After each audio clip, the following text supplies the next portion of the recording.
pretty outlandish, but I can back them up. Boom. End of story. There is no other crypto out there, so don't get it twisted. If you don't understand where you're parking your money, you're gonna pay the consequences for that, and that's just how the cookie crumbles. Boom. We're obliterating everybody, literally. There is nobody else that comes close to what Hex has done. Boom. Oh, it's about to get funky. Funkier than you could have ever imagined. You know, Richard Hart is a boss. Hex is literally the best thing on the planet. It's simple mathematics.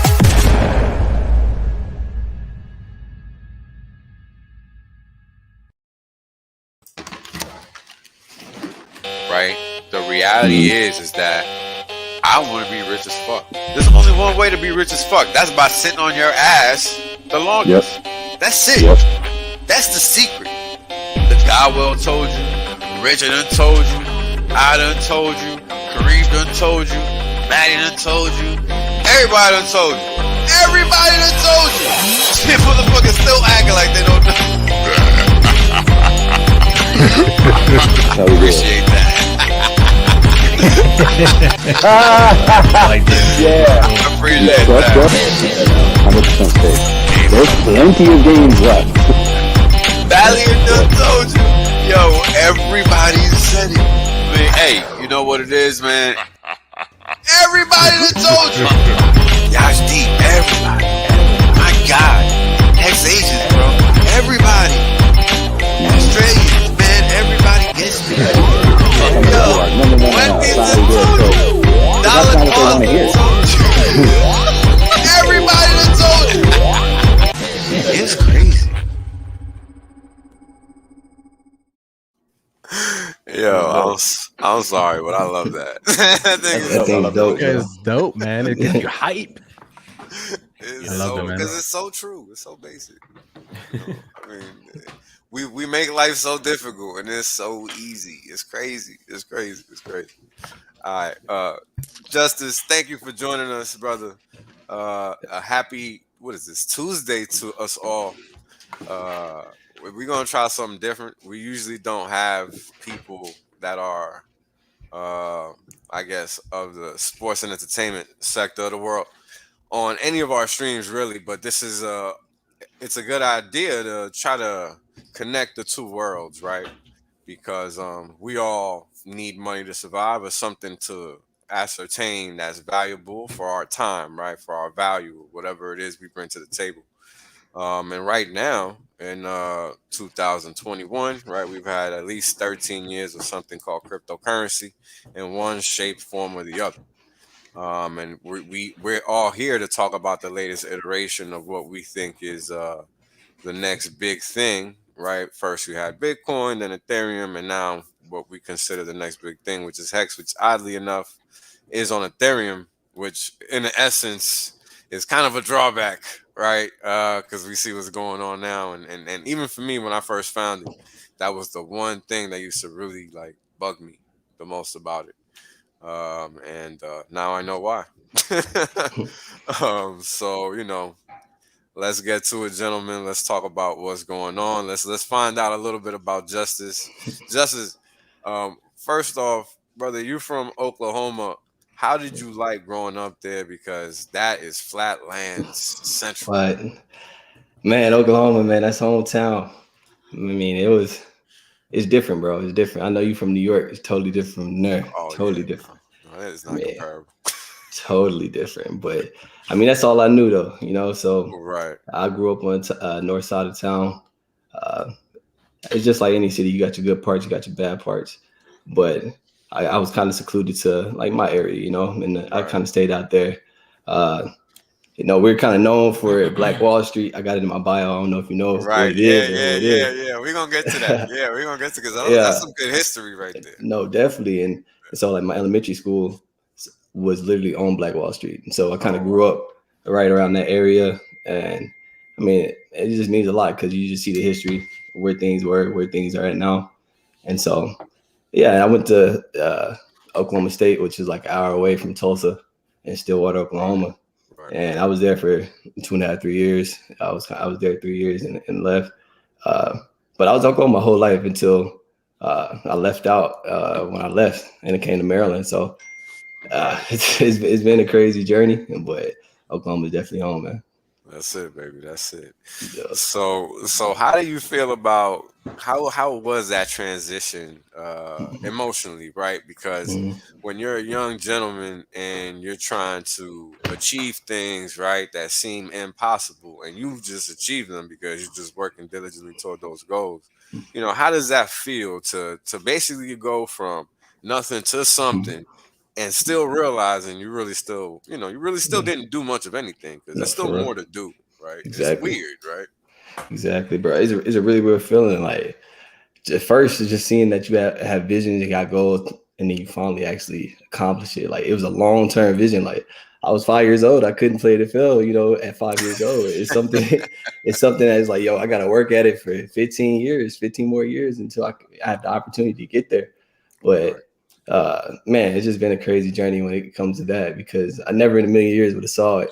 But even that, I remember on draft night or draft day, or really just the whole draft process, I was like, man, I never really had that like, oh my God, this is like the end of my life, like life changing type thing. It felt like I still got a lot more work to do. And like even when I heard my name called, like I was excited, obviously, because it's like a goal you worked for your whole life. But then Right. at that same moment, I'm like, yo, I still got like 40, 50, 60 years of life left. You never know. And I'm like, okay, Right. now I'm thinking about the next thing and the next thing. And it's been a process that really been implemented into me since I was a kid almost, just growing up on Wall Street, Black Wall Street, just kind of having a vision, and having a vision of multiple different things. And so, man, it's been a crazy, crazy process, bro. Yeah, that's what's up. Because a lot of us, I know for me particularly, I didn't have that instrumentation of discipline or trying to have a vision per se. It was just more, study, educate, be ready to work type thing, and that's not Mm-hmm. really something that sets you up for success in a lot of ways. But that's what we consider success in my culture, Mm-hmm. and maybe you guys can jump in and speak to it. I mean, it's difficult sometimes.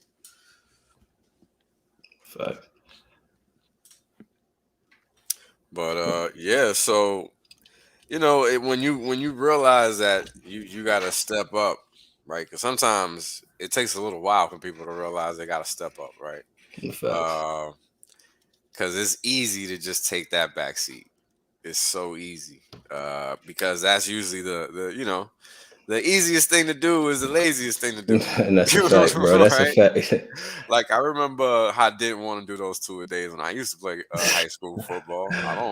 I still think about that. Like, what was Bro. I thinking? Because I ain't in the NFL, so clearly that wasn't my thing. You know what I'm saying? No facts, bro. No, them 2 days scar you for life, bro. I'm Yeah, telling you, bro. they'll scar Yeah, you. it's no joke. It's no joke. No joke. So it's little things like that, right? Mm-hmm. That we can sit and take now and look back on them, right? No And facts. realize what they did for us and Mm-hmm. preparing us for whatever we're doing present moment, Facts. right?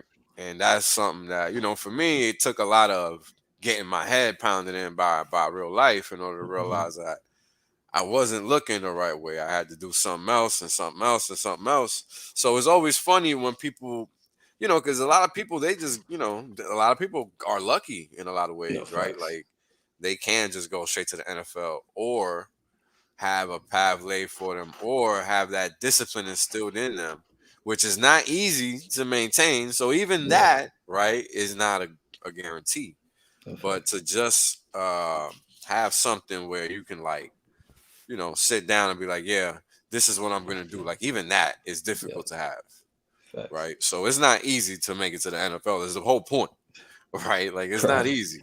So to get to that stature, right, and still Mm-hmm. have to battle with your body, right? You're Yeah. presently injured. You still have to contend with recovering and taking your spot back or regaining your position Mm-hmm. on the roster to meet certain goals and do because again, right, we reach a certain position to perform. It's Mm-hmm. not to sit back and chill, Facts. right? So, can you speak to that a little bit, right? Because that's pretty important. Yeah. No, I mean, we was talking about a little bit in the green room, man. It's just like, especially when you have visions that take a long time to accomplish, like you don't really like pay attention to the journey until it's already said and done.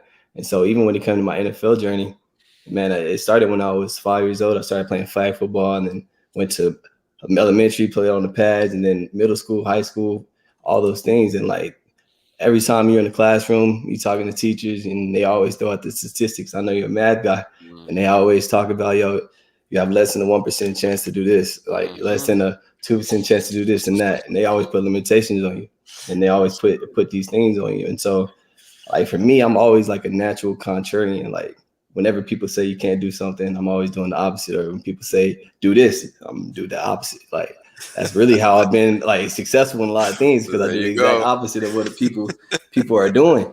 And so like me, I'm a smaller guy, like especially playing running back. Like going into high school, I was small, and so I knew I wasn't about to be this big bruiser that was 230 pounds and could run through stuff. Like, so I had to make a way, I make something different, do something different that's different to everybody else. And so I was able to gain attention from a lot of different people, a lot of different coaches and different divisions or conferences, whatever they're called. But and I was able to get to Oklahoma State. And when I was there, like I wasn't expecting to play at all. Like my first like year or two, it was like 4 senior running backs there. And like I think 4 of them, right? Chris Carson, he was in the NFL right now. It was like people that was in the NFL, like NFL caliber players. And I'm like, okay, I'm gonna sit back, learn from these guys. And when my opportunity comes, my opportunity comes. But the crazy thing is, like Chris Carson, he got hurt. Like another guy got hurt. Like all these people, they was like stuff was just falling into place. And then I'm a freshman, true freshman, in the spotlight, like game 3, like every single play, every single snap, I'm on the field. And so I'm like, man, I'm glad I was ready for it. Right. I'm glad I'm ready. And like things just played out because I mean, I've been working for it my whole life. And then when the time came, I just executed. And so, man, it was a great time. Like Oklahoma State was definitely an experience being on a university campus, all the things that come with being in college, like the distractions, all the things, all those things. And like having to manage those things, man, it's just been lessons, and it has helped me get to this point now. And I'm still young, I'm still learning every single day. But yeah, man, I'm just taking it day by day and learning every single day. Yeah, I mean, that's the thing, right? Life is a learning process, and for a lot of us, it's hard to realize that because a lot of people are sold a dream that just isn't real, and it's not even the dream to dream. It's the dream of having a 9 to 5 and thinking that that's really going to solidify your position in the world, and in reality, is not. I mean, even and this is a good place to turn here because it kind of could bring us to how you were taught to look at things as a young man growing up in Black Wall Street, which has some serious history by itself. And it brings us really all the way to present day in a lot of ways, because a lot of what we go through as a society is all really a reflection of what we allow, right? And the fact of the matter is that when we sit here and we do the math, we've all been asleep at the wheel for a while, because when we look at the what we call our value metric, right, what we determine value in, it's called the U.S. dollar, and that thing is not something you typically want to actually even have, be a custodian of, And I mean, when you look at that, you can see it across many spectrums of the world now, where people are preferring cryptocurrency to fiat currency. And that's something to say, because this is not really something you've ever really seen before on this scale. You're seeing athletes from all sports opting to get paid in crypto now. I mean, you're seeing people being public about it really for the first time in the past couple years. How did you come across cryptocurrency, and how did you ultimately find your way to X? So it's actually been a little journey. I mean, I got into crypto. It was 2016. It was my freshman year of college, like at the end of it, or pretty much the beginning of 2017. And I got into Bitcoin. It was crazy. I forgot to even mention this on the last guy. I was on Rag to Riches Brandon stream, and what happened was I went to like this little not a conference. It was like a smaller conference, like 20 people in the room. And this guy came, he was talking about Bitcoin, and then he's talking about this platform where it was like a lending platform where you basically will double your Bitcoin in like 90 days, stuff like that. And so that was like my first thing. And I got in that, and it was a complete scam, bro. Lost that thing, bro. Like lost it. Got it. And but I saw the value in it. Like I didn't know the difference between like the platform and Bitcoin at the time. I just saw it. They showed me the numbers. I was like, bet, like I'm in it. And then that was that. And then like I would say about a couple months later, like 5 or 6 months later, I wound up getting back into it and just started learning about it and researching. And then I was like, yo, I'm just go ahead and pull the trigger, because in college I was cutting hair on the side, and I was having my stipends. And so I was kind of like living off my haircut money, and then I was investing in my stipend. And so every month I started buying like Bitcoin, and I kind of forgot about it once the season came along. So I was doing that. I was like 5 or 6 months when I was able to accumulate a couple of Bitcoin. And then the season came along. I totally forgot about it. And the season's going, and I look on Twitter one time, and I just see hashtag Bitcoin. I click it, and I'm like, I look at it, and they saying like Bitcoin is like 18,000 or something like that, like 17,000. I'm like, yo, ain't no way. And so I went back and like looked at the stuff, and I'm like, yo, this is crazy. So from that moment, that really like changed my whole like mindset when it came to it, bro. Because I was doing stocks and stuff at the same time, and that wasn't doing anything for me, anything. Say it with me. Wasn't doing anything for me. And so from that moment, I was a Bitcoin guy. And then I would say after that, I really was heavy into Ethereum for really that whole bear market. And even this last year, really until I got into Hex, I literally just bought Ethereum every week. Like not every week, I would say every week, every month. Like I was buying a lot, So that was that. And then, man, that thing went all the way from like 1,400 down to like $80 or something like that, man. It was a crazy ride. But like that literally taught me, like, I know it's gonna be volatile, but like when I saw that thing go back up to 4,000, I'm like, yo, it was all worth it. It was like, it was a journey process, just like everything else, just like how my ride to NFL was, whatever. It was a crazy process. But when you see like that glory at the end of it, it's like, yo, it's wild. And so I was dabbling into, when you own ETH, you dabbling into all the smart contract, all the DeFi stuff, yield farming. I was into like getting into Polygon, all these different little things. Right. And then somehow I stumbled upon Hex. Like I actually heard about Hex like maybe a year before. I saw like this little snippet. It was like, I'm giving Richard Hart all my Ethereum. And so I'm like, who would do that? You know what I'm saying? Like I didn't even know what Hex was or anything at the time. I didn't research none of that stuff. I just heard about it. And then I just saw it again a couple of months later, and then saw a price going crazy. And I was like, maybe I'll get on a pullback or something, like a crazy dip or something. And then I was watching it, and it just never did. Like it was just kind of like didn't, bro. It never did, bro. And so like I didn't wind up buying first Hex really until like over a penny, like a little over a penny.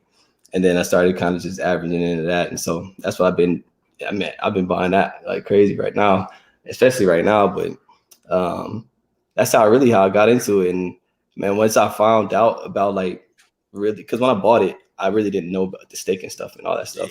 I didn't know about it. And I didn't know about it. And then I got into it. I staked it. I was doing like quarter stakes. Like I'm glad I didn't do that many of them, because like I didn't know about T-shares and all that stuff. I didn't understand it. And so I had a couple of stakes. I would say like 4 or 5 stakes that were just like quarterly. And I'm glad I didn't do that many of them, because like after I started watching like you got like Kareem, all you guys like talking about like the value in the system, and I didn't see how T-shares really work. And then once that like snapped for me, like the T-share thing, I'm like, yo, I looked at it till I wasn't even worried about the Hex. Like I'm worried about like getting all these T-shirts. T-shirts count because you print that money. Right, exactly. That's all I care about. I'm just trying to get that thing every year. You know what I'm saying? I'm just trying to get paid. And so I don't really care. I know the price is gonna do what price does, but exactly. I just want to get paid every day, you know. And so that's really my whole story when it comes to like the crypto thing, and then finding stumble upon Hex. I mean, it's been life changing, man, because bro, when you stake it out 15 years, man, it's just like you're not really worried, bro. You're not really worried because you know what price don't do, man. You know what price don't do. So yeah, man. I mean, it's really you know, it's funny because it's really that simple, right? And people really kind of don't want to believe it. But it's really that simple. Like price is just gonna do whatever it's gonna do, and there's only but so much that you can actually do because you can't control the market. Like people are gonna sell if they feel like selling, and you know, right now this is really just providing opportunity for us because what we don't actually want is for somebody to start dumping millions of hex at like $2-3, right? Yeah. Like right now is when you want them to dump them millions of hex because they're not really thinking long term. You know, they were truly thinking short term because if they weren't thinking long term, then they would just be staking that. And you wouldn't even see the sales. You know, and bring it back to a penny, man. Keep selling, keep selling. Yeah, exactly. Keep selling. Exactly. You know, everybody talks about that 10 cents hex and stuff. I can't wait for it, man. Bring it on. I'm waiting, man. I'm waiting for that. It's real, man. Like you know, and that's the funny thing.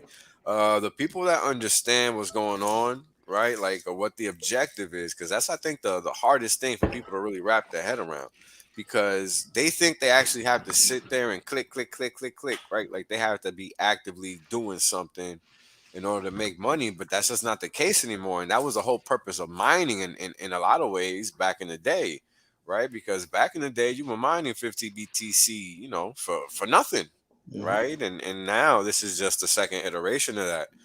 But a lot of people are missing the upgrade and the elegance of what we now have as mining, right? Because we don't actually have to sit there and plug anything in.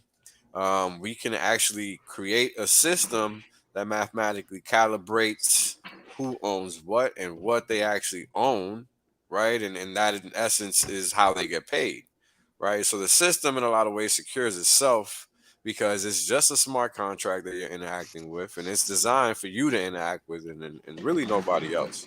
So it's kind of ingenious in a lot of ways because it, you know, the only way for the contract itself, because it has one of these unique features that you don't really see in a lot of other cryptos, or at least wannabe cryptos. I call them promise coins. And this is this notion of immutability, right? And this notion of immutability is a reality that they made that hex contract, that smart contract, and they can't change it no more. You know, that's something that is always going to do what it's doing, right? And the system is just going to be mathematically restricted to do whatever the data says it's going to do. And there's actually a lot of power in that, right? It's like a story that you know would like how it's going to end, right? And when it comes to investing, that's typically what people pray for, right? Facts. Yeah, like Facts. people really want that story where they can tell what the end is going to look like. And we understand what the dollar's doing. I mean, I think everybody can understand that. I mean, when you got like, bro, I'm, you know, just I've never seen anything in my life where people are saying, no, I don't want to get paid in dollars anymore. I've never seen that. You know, like people are publicly saying, nah, I want this crypto. I want this. I want that. Like, it's like, and it's spreading like wildfire too, right? Like, it's in sports, it's in entertainment, it's the music industry, it's everywhere, man. Even at work, like people are like, yo, I'd rather get paid in, you know, Bitcoin or in this or in that. So it's a beautiful thing, man. It's you see the dollar, you see the inflation happening, you see all this, you know, all this craziness, and you're like, there's got to be another way. And finally, you know, there is another way. You know, it's crypto, man, and it's beautiful. Right. I mean, imagine. Go ahead. Did you guys see the Hex? You could buy mattresses or the bed company. Yeah, that was dope. Yeah. I saw that. Now there's a bed company that I can't remember the name of it though. That now is taking Hex. They in Tennessee, I believe, too, right? Yeah, they're in Tennessee. I know they're stateside. They're taking Hex as a form of payment. Now, look, I'm never gonna use my Hexes. Never. Hey, I was telling that to my boy. I was about to say, that's not promotion for them. I'm just saying, right. something that's going on. Yeah, just going on. Yeah, we're not promoting it. It's just saying it's going on.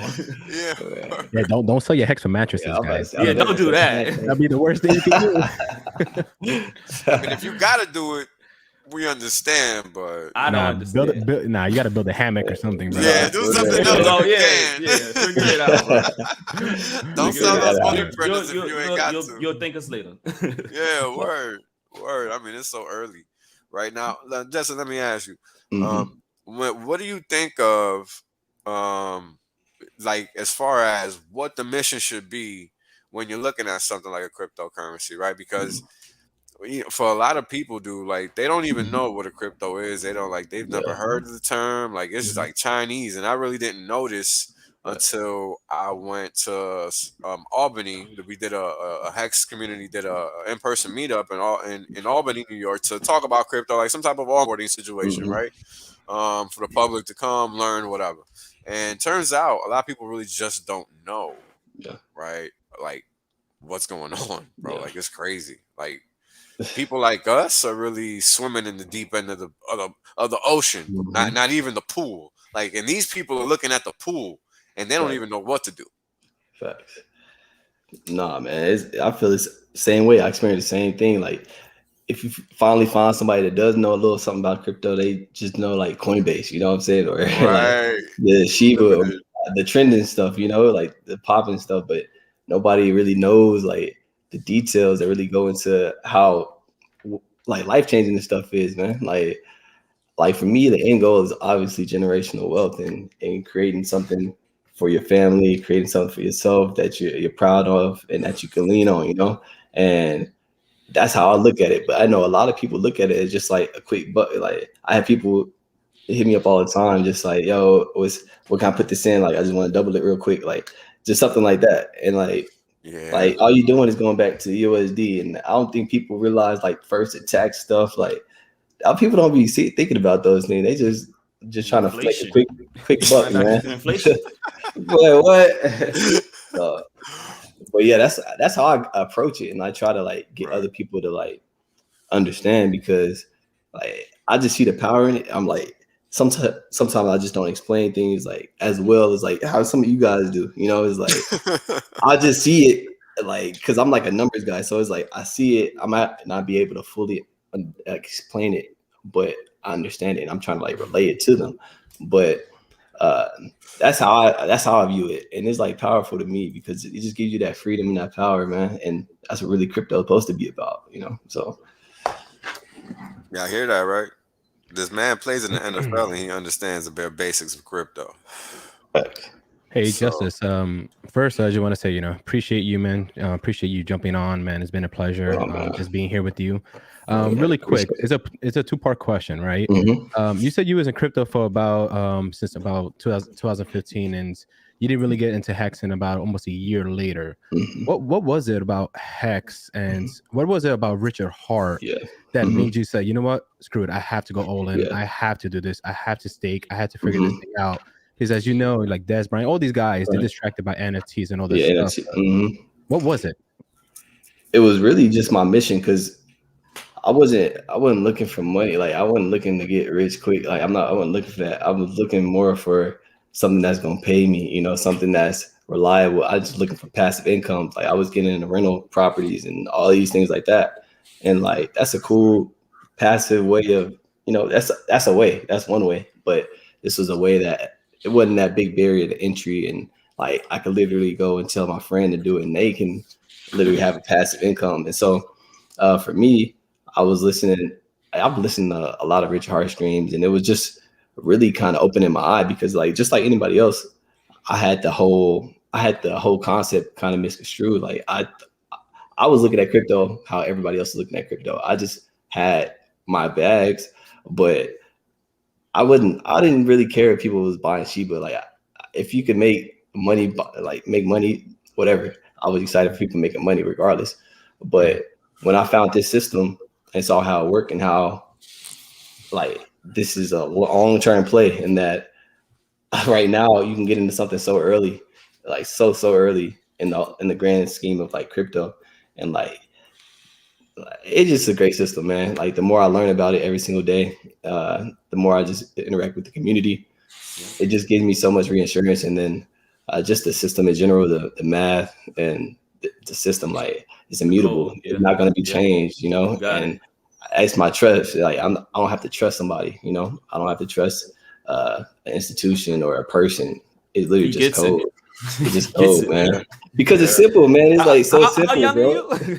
I'm 20. I just turned 24. Like last week. Nuts, man. If I had the knowledge you had at 24, bro. Yeah, I'm an old man, and I just figured it out the other day, bro. I wish Hex came out. Congratulations, when I was 24. Man, appreciate it. I feel old, man. I be feeling old myself. I don't know how to feel when I'm y'all. Hey, we're still young, man.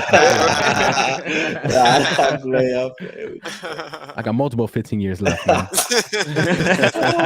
Like that's how we define in life now, right? Yeah, multiple 15. No, it's crazy because when you talk to older people about 15 years, they're like, "Hold on, like I don't know if I'm around for 15 years, like all this." I'm like, "It's so silly. Try 10, try 5." I'm like, but it's crazy thing because I'm like 15 years, man. That ain't much. Like be 30s, my 30s still is like it's wild. So yeah, 30s ain't nothing, bro. I'm 37. Them shits flew by. Right, fly by. Yeah. No, thanks for answering that. I appreciate it, man. And one more little question, right?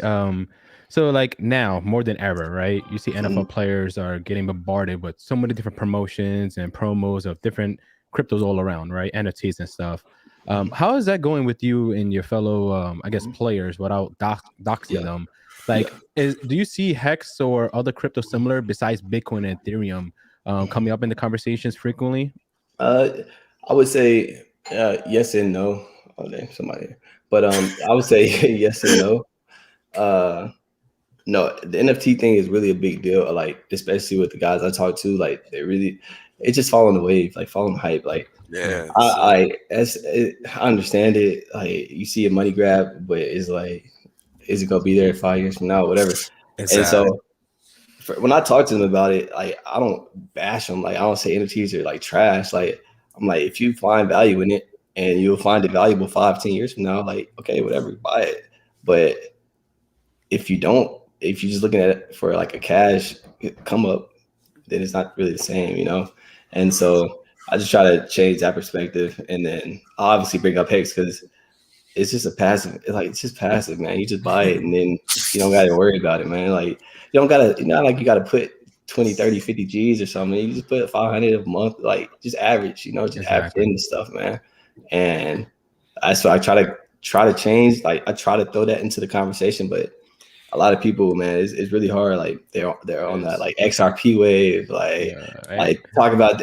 Whenever people talk, I just feel like, all right, bro, like all right. It's like you just wait for them to finish, and then all right, let me introduce you to real crypto, right? Yeah, and then you try to do it in a smooth way to where people are not like, you know, respectfully, exactly. Yeah, and so I don't try to discredit anybody. Everybody has their own opinion. No, everybody thinks they're right about whatever, you know, and so. I just try to just flow with it and just keep it easy, man. Keep it easy. No, I appreciate it, man. Thank you, bro. You're a smart kid, man. Not to mean you're a kid, but you're a smart gentleman, man. I like you. I didn't know anything about you until today. I'm going to definitely do some more research on you in your career. Sure, man. Appreciate it. But I have a question. I didn't get. I had left and did something when you was talking about your hometown. Now, growing up, where you from? You go back there often, or? Yeah. I mean, I try to. Like, I'll just go back for family reasons. Like, I just go back and see the family. I don't stay there that long. I'm there for like a weekend. Like, I'm not there for weeks on end, just because it's not much for me to do out there. Like, not right now. Like, eventually, like, I'll go back and do things in the community and do things like that. But just right now, it's just I haven't been back like crazy. Like, I would go back for a weekend, say what's up to the fam, go to places that I always go to the little restaurants that you always go to. Just enjoy that hometown thing. But say what's up. Yeah, just say what's up to the peeps, man. Just say what's up, show face. Yeah, you have to. You have to. No, you ain't forgot. There you go. There you go. Exactly. There you go. That's what's up, man. Word. So let me ask, right? Because I think we can all. So Give me a second, guys, because I'm actually about to sneeze and I can feel it coming on and it's really Bless annoying. you, brother. Give me a second. What you All right, smoking it went on? away. It went away because you What you blessed smoking it. You on over blessed it there? away, bro. You blessed Yeah, it it away. went away. Yeah. So let me ask you, Justice. How early did you understand stocks and the need to invest and the need to make your money stretch? How early did you understand that? I mean, extremely early, like before it was even like a topic, a discussion, like just living in the situations where you live in and just the areas that you're from, you just know that just working a job isn't going to cut it, you know, that's not going to cut it. And then just my first real introduction into it all was when I was in economics class in high school. We did like a little stock market game. Obviously, it was in the beginning, started at the beginning of the year, ended at the end of the semester. And like that's what really got me started. I was in it, learning about things, looking at ratios, looking at all these things, learning about them, learning about all the things when it comes to economics. And then like it just sparked my interest. I just loved it, you know. I just like naturally loved it. And I wound up taking this class again next year and the year after that, like just different levels, AP, IB. And then man, we had just built a good relationship. And so like that was my favorite teacher in high school. And then just took that over to college. It was in finance and all that stuff. But that was my first introduction was when I got to economics class in high school. That's what's up. That's what's up. Because it's funny because when I took it in high school, I think everybody kind of goes through that if I'm not mistaken. But I don't know what it was, bro. But I just was not. Nothing was clicking with me when I was that age, man. I just, like even my mom, she worked. She happened to have work. Like she worked at the World Trade Centers until they fell. So she worked on Wall Street. So I knew like stock market existed and all that, but I just had like zero interest in it, right? Like some of us, even when we're exposed to it, we don't hear it, we don't see it. And it's just one of those things, right? It's sometimes it takes a certain level of maturity to be ready for this kind of money, right? And that's the thing that a lot of people are gonna have to experience the hard way. Right. This is why for a lot of people, they can't wrap their head around the simplicity of staking and why it's so powerful, for example, right? Because, at the end of the day, whether we're trying to make fast money or not, we're ultimately just trying to make more money. Facts. You know what I mean? That's the biggest thing, right? So, the thing that people don't realize is when you're trying to draw a straight line, because that's what we're all really trying to do. Right, when you think about what you're trying to do when you invest money, you're trying to make that money go up and to the right in a straight line as smooth as possible. That's ultimately what we're trying to do. So when you're adding the opportunity for you to like interject in the process, all that means is you introducing friction. You know what I mean? And all that's gonna do is just all right. Give me a second, because they can't be one stream without some noise in the back. You're probably gonna hear one passing by my house soon. We I had to mute good. mine too. We good. Okay, so we good. All right. They already passed by. Close all my windows. Yeah. It's I'm crazy. in the burbs, man. Ain't nobody coming out here. Yeah, you good. We gotta give you the noise, bro. We gotta share our noise with you, man. I got a train. Yeah. No, but gentlemen, it's true what you're saying, right? You look back on, how we growing up, the financial education that we learned or didn't learn and stuff like that, right? I received none, bro. Really. Yeah, I didn't too. When I was younger, I think it's my early teens. I grew up with our father. I had a stepfather. Me and him, we clashed and stuff like that, and everything was self-taught, right? Shaving, getting dressed, all that stuff, right? Finance. And I had a job here and there, but I always wanted to make more, right? I always wanted to be different from my family and provide and do all this stuff. And I was like, you know what? I got to do something. So, I was a hustler. I didn't sell drugs, nothing like that, guys. But, Craigslist back then was the biggest thing. I used to flip Xboxes, PS3s, PS2s. I used to do all that. Even when the Xbox 360 came out, I used to mod games and sell them for like a certain amount, but I don't know what to do with the money, right? I made it and I buy stupid things, Spike Jordans and all this other stuff. And next, I'm broke again, right? Yes, and then the journeys came out where, the internet marketing industry came out and I was very big on that for like 10 years. And I made a lot of money. I got scammed a lot, met a lot of great people. And then crypto came. And, for the first 2 years in crypto, it changed everything, right? It showed me that things could be different, that there's something bigger out there than the regular $9 to 5 type of job. So then, you know, I think the first 2 years of crypto, 2015, 2016, you know, I get my foot wet, got some XRP, got this, got that, and just sat on it. I don't know what the hell I was doing. I didn't even know any of this crap, right? 2017 came. Luckily, I didn't get hurt too much in that. And then I saw everything else, you know. Then I learned what HEX is. I learned what this was. I learned everything else down the road. But, you know, it's been a blessing. It's been, you know, a fun journey, you know. Nice. That's love, man. That's love. Go ahead, Justin. Oh no, I wasn't saying much. I was just saying that's love, man. Word. Yeah, man. That's like the whole thing, right? It takes time to realize that this thing is a process, and for some people, taking losses is part of that process, right? Because that's the thing that people they overestimate their abilities, you know, and that's just a sad truth, right?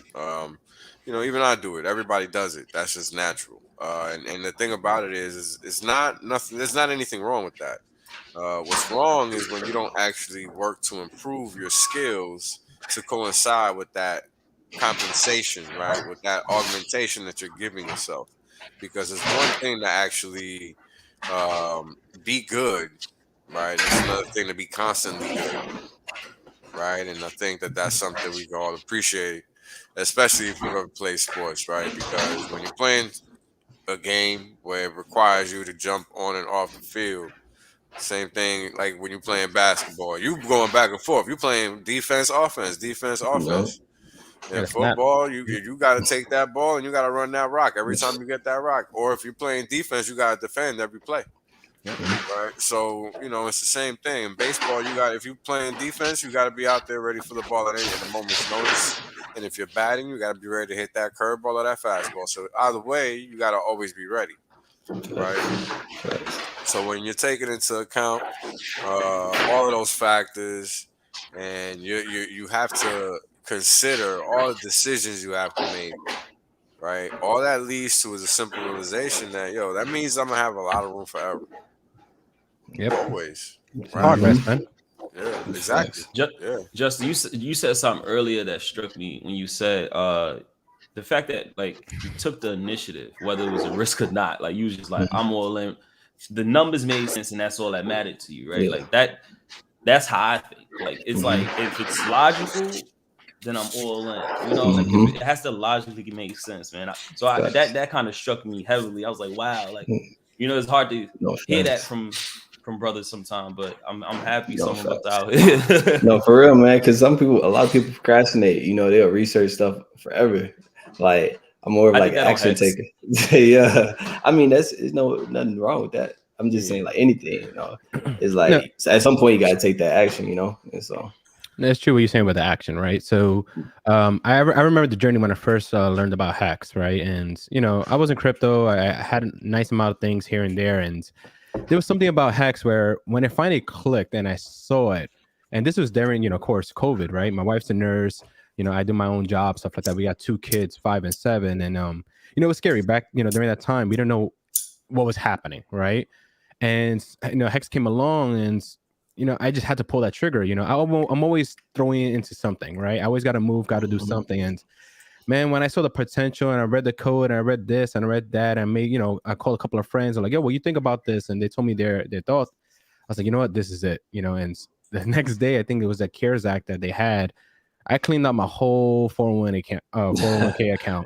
Did that shit right in, man. And it was the best decision I've ever made for me and my family. And I continue to keep on buying, continue to dollar cost average. But it was a blessing. It felt like, you know, we were talking about in the green room, how you look backwards and you see all the steps that connect. And I look at the journey that I went through, and I know everybody in this chat went through. And it's a beautiful thing. And it's so crazy that when the world is going more crazy, we have somebody like Richard Hart and the devs team to do something like this to help show us there's another way. You know, it's like the Chico in life, right? It's like it's a weight off your chest. Yeah. Weight off your chest for sure. Yeah, man. Crazy, I don't feel any pressure. You know, I know it sounds delusional, but I see all this news and all this stuff that's happening around the world, and I don't feel that pressure. I look at it, I'm like, I wish they could get HEX, these people, you know. But, right? Hey, you know? I feel the same way, man. Same way. Hey, how's your wife feel about you taking out that 401k? Yo, all right, so it's funny, right? Because this during the time when it happened, I know, right? So during the time, it was kind of crazy, right? During that time, nobody knew exactly what I don't want to say the virus, right, was happening, and we don't know how bad it was or the details of it and stuff like that. So when I sat down with my wife, I told her, I'm like, babe, I think this is it. Like, I think we should make this move. And she was like, look, you're the man in the house, you decide it, but the crashes, we start from scratch, square one. I'm like, it's not gonna crash. Like, I know I had this feeling. I don't know what it was about Richard. When I started learning about him more and more, I was like, there's something about this guy. Yes, he could sound like a douchebag here and there and all these other things, but this guy's a freaking genius. You knew something was up with this guy, right? Like, he has the hidden code of something. And I told my babe, I'm going all in. I got to do it. And now she looks back and she's excited, and we have our best friends, our families, our members that they did it, and they're celebrating about it too. But I'm not gonna lie, it was scary at first, right? Because I've been in lots of crypto, and like you said earlier, you get rug pulled, you get scammed, and sometimes it's like, I don't want to do this anymore, right? Like, I even gave I think between 2017 2018, I gave them like a nice long break because you got hurt, and it's like, is this gonna happen again? And now I have 2 kids growing up, and the world's going to shit, and I'm like, I got to do one more time, and it was beautiful, man. I love it, man. I love it. I don't regret it, man. I don't regret it. And we got Pulse, we got Pulse Swap, we got everything, man. Everything, man. Hey, I just sit back, smiling, bro. I be seeing all these red stuff, man. I be seeing everybody going through it. I mean, I just sit back, smile, bro. I try to do what I can do. I try to reach out, tell people what I can, but hey, they can accept it or not. I mean, I used to tell people about Bitcoin back there. I told people about Ethereum. They just still sit back and didn't do nothing. Still in the same spot. So hold on. Let me understand this.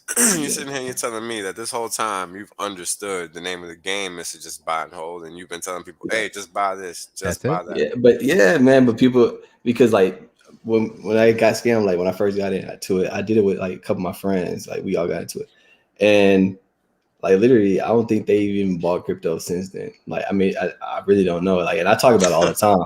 But like, that one incident, like, scared him from like doing any type of investment in ever, for real. I don't know what he's into right now. But I was like, man, at that point, it was like really 2 types of people, man. It's like, I'm to take risks, and like, you gonna fail sometime. But like, you can learn from your mistakes, man. And so like, that's why I never really got into any of those different like scammy type things, man, because I learned from my first experience. I was like, I'm not trying to lose that. Like, looking back at it now, that was like a $60,000 loss. Like, even though it was like $500, like a couple of dollars back then, like, in the grand scheme of it, that was like multiple 5-figure loss. And so you learn from it, though. You learn from them. Like, yeah, exactly. But that's the point, right? Like, and that's been like the weirdest thing for me. Like, as a person, like, I grew up also single mother, whatever. So I've had to learn how things work over time. And the weirdest thing for me has always been how people just expect you to be doing one thing your whole life. And I'm just like, yo, how does that even plausible? Like, and it's just not realistic, right? Like, because the reality is, like, most people don't have that option, so you got to learn from all these different things that you do, and contribute to yourself in other ways as well, because that's really the only way you find progression anyway, right? Like, you don't become an NFL player by just being just playing when it's game time and when it's practice time, and that's it, right? You even got to do work outside of that, right? Man, the work doesn't stop. Like, it's a year-long thing, but you only see like 10 performances, 14 in the NFL, 17 performances, college like 12 performances. But you work at 365 days out the year. And so like the peak of all that work is just a small amount of time, So I definitely understand it. Hey, Justice, so I had a question, right? And this is more of going back to like the promotional side of crypto. So now you're into HEX, right? And the NFL is getting excited about all these different things. What do you think Hexagons could do, like myself or others? Because me, I love promoting HEX and promoting us nonstop. What can we do to grab more eyes in the athletic world? Or is there regulations we got to abide by? Are there certain things we got to go? Or how does that work? If you know, I appreciate it. I mean, that's a tough question. I mean, honestly, like what you guys are doing right now is like great. Like I like the organic growth. Like that's a great thing to have because a lot of people are not going to understand. Like a lot of people not in it to like understand it. They just want to make a quick buck. And so, like when it comes to like NFL guys, like you got to find those ones. Because I mean, I've onboarded a couple of my friends like that Ravens, a couple other places, like, but they have to really understand it. You know, like. Really understand. So it's like you got to sit down and really watch and learn, you know, read. And the thing that really captivates a lot of NFL guys is just attention. That's why the NFT thing is like big, and like the Shiba thing is like big because they just got their attention. Like it was in their eyes and everybody was talking about it. And that's a trend. It's a trendy thing. It's a trendy thing, you know? So like in order to get, like I would say, in front of a lot of NFL guys at masses, it has to be trendy. And that's really the most important thing because you got money, you know, so it's hard to talk to them about making like more money because they're not really that excited about it. Like when you talk about investing and stuff, they're not really that excited because they're just in the moment. They're playing football, you know, they got money, got their cars, whatever. I got everything they need at the moment, and so it's kind of hard. How about more Rolexes and LV? Hey man, no, for real. We got plenty of those. Man, I don't want you spending no hex though, but hell no. But that would work too, man. I mean, it's just like being trendy, because other than that, like I don't know if a lot of people not just go sit down and watch and really learn, you know. So that's I know. That's I know when especially when new folks come into the NFL, right? The new rookies and stuff. I know a lot of rookies in the past, especially, used to become broke in the first 2 to 3 years because that's a thing now, man. That's not that ain't changed. Wow, it ain't changed at all, man. I thought they did that. I think wasn't it like a course or something like that to help teach them the financial world? You sit down for one day, 30 minutes, and talk about it, man. But it's still, man, you still got guys waiting for the next year to start. Because I mean, well, before this year, basically every year before this year, you only got paid during the season. And you got 6-7 months where you don't got a paycheck. You waiting for the next season come to get your next paycheck. And so, but now they got to spread out. So over like 36 weeks or something like that. So you getting paid in off season this year. But there's a lot of guys that come into camp, like praying to make the team, you know, because they need funds, like desperately need funds. And so because they just live above their means, man, you know, they need some stakes. Yeah, that's what can help. Exactly. No, for real. And that's literally the message, you know. Because I mean, a lot of guys, they just live up to the lifestyle, like they're just trying to live that lifestyle, man. Like me, I never really got into that, like all that. The women, take your money. That's it. The club and everything. That wealth transfer, that permanent wealth transfer lifestyle, baby. Permanent, bro. Yeah, like I'll be chilling, man. I'll be chilling, man. I mean, I got a fiance, and I'm chilling, man. I'm out that game, but hey, I'm driving a Honda. I'm just living like a normal person, bro. Like just trying to grow myself, man. So keep on with the stakes. You buy a country, bro. You be all right. I gotta be honest. Hexaco, huh? Hexaco. Yeah, I gotta be honest, bro. When I was young, I was all into baseball. You couldn't tell me shit because I was good money. And you know, I never made it because I was a knucklehead academically. That's what killed my whole potential. So you know, the realization is that I wasn't mature enough to be able to do anything at that point, because if I couldn't even grasp the simplicity of needing to be academically prepared and athletically prepared, well, what good of an athlete would I have been once I signed that contract? Not good at all. Right? Not good at all. And that's something I didn't understand as a young man. And these are the things that, you know, when you don't got somebody to put a foot in your ass, you're not going to know. Right. And sometimes that's needed. But, you know, that's another story. Yeah, that's another story. But episode 2. Yeah. but that's the whole point of learning, right? And reflecting and sitting down and having these kinds of conversations so you can contrast and compare. Right. Because, you know, the reality is everybody doesn't have the same upbringing, and this is how we learn. Right. This is how we become better together, and this is how we all help each other win. Because, you know, people have it really confused when they think it's a competition, right? Because look at how many players you got in the NFL. It ain't one. No. It's 53 players on the roster per team times 31, 32 teams, isn't it? And there's like 10 guys waiting for that same position back to back. You got practice squad. Yeah, you got, man. Even if the whole team went out, man, they can get a whole new team in there tomorrow, man. So absolutely, crazy. The show must go on. It's so crazy because I could have played sports, right? Me and Marco actually went to the same high school for a little while, and that high school didn't happen to have nobody knew that, right? Yeah, but the high school happened to have no sports, like. Wow. So it was over one for of me. those two. Yeah, it was at more of an academic school when we first got there, right. And then it changed to something entirely different. So that's unfortunate.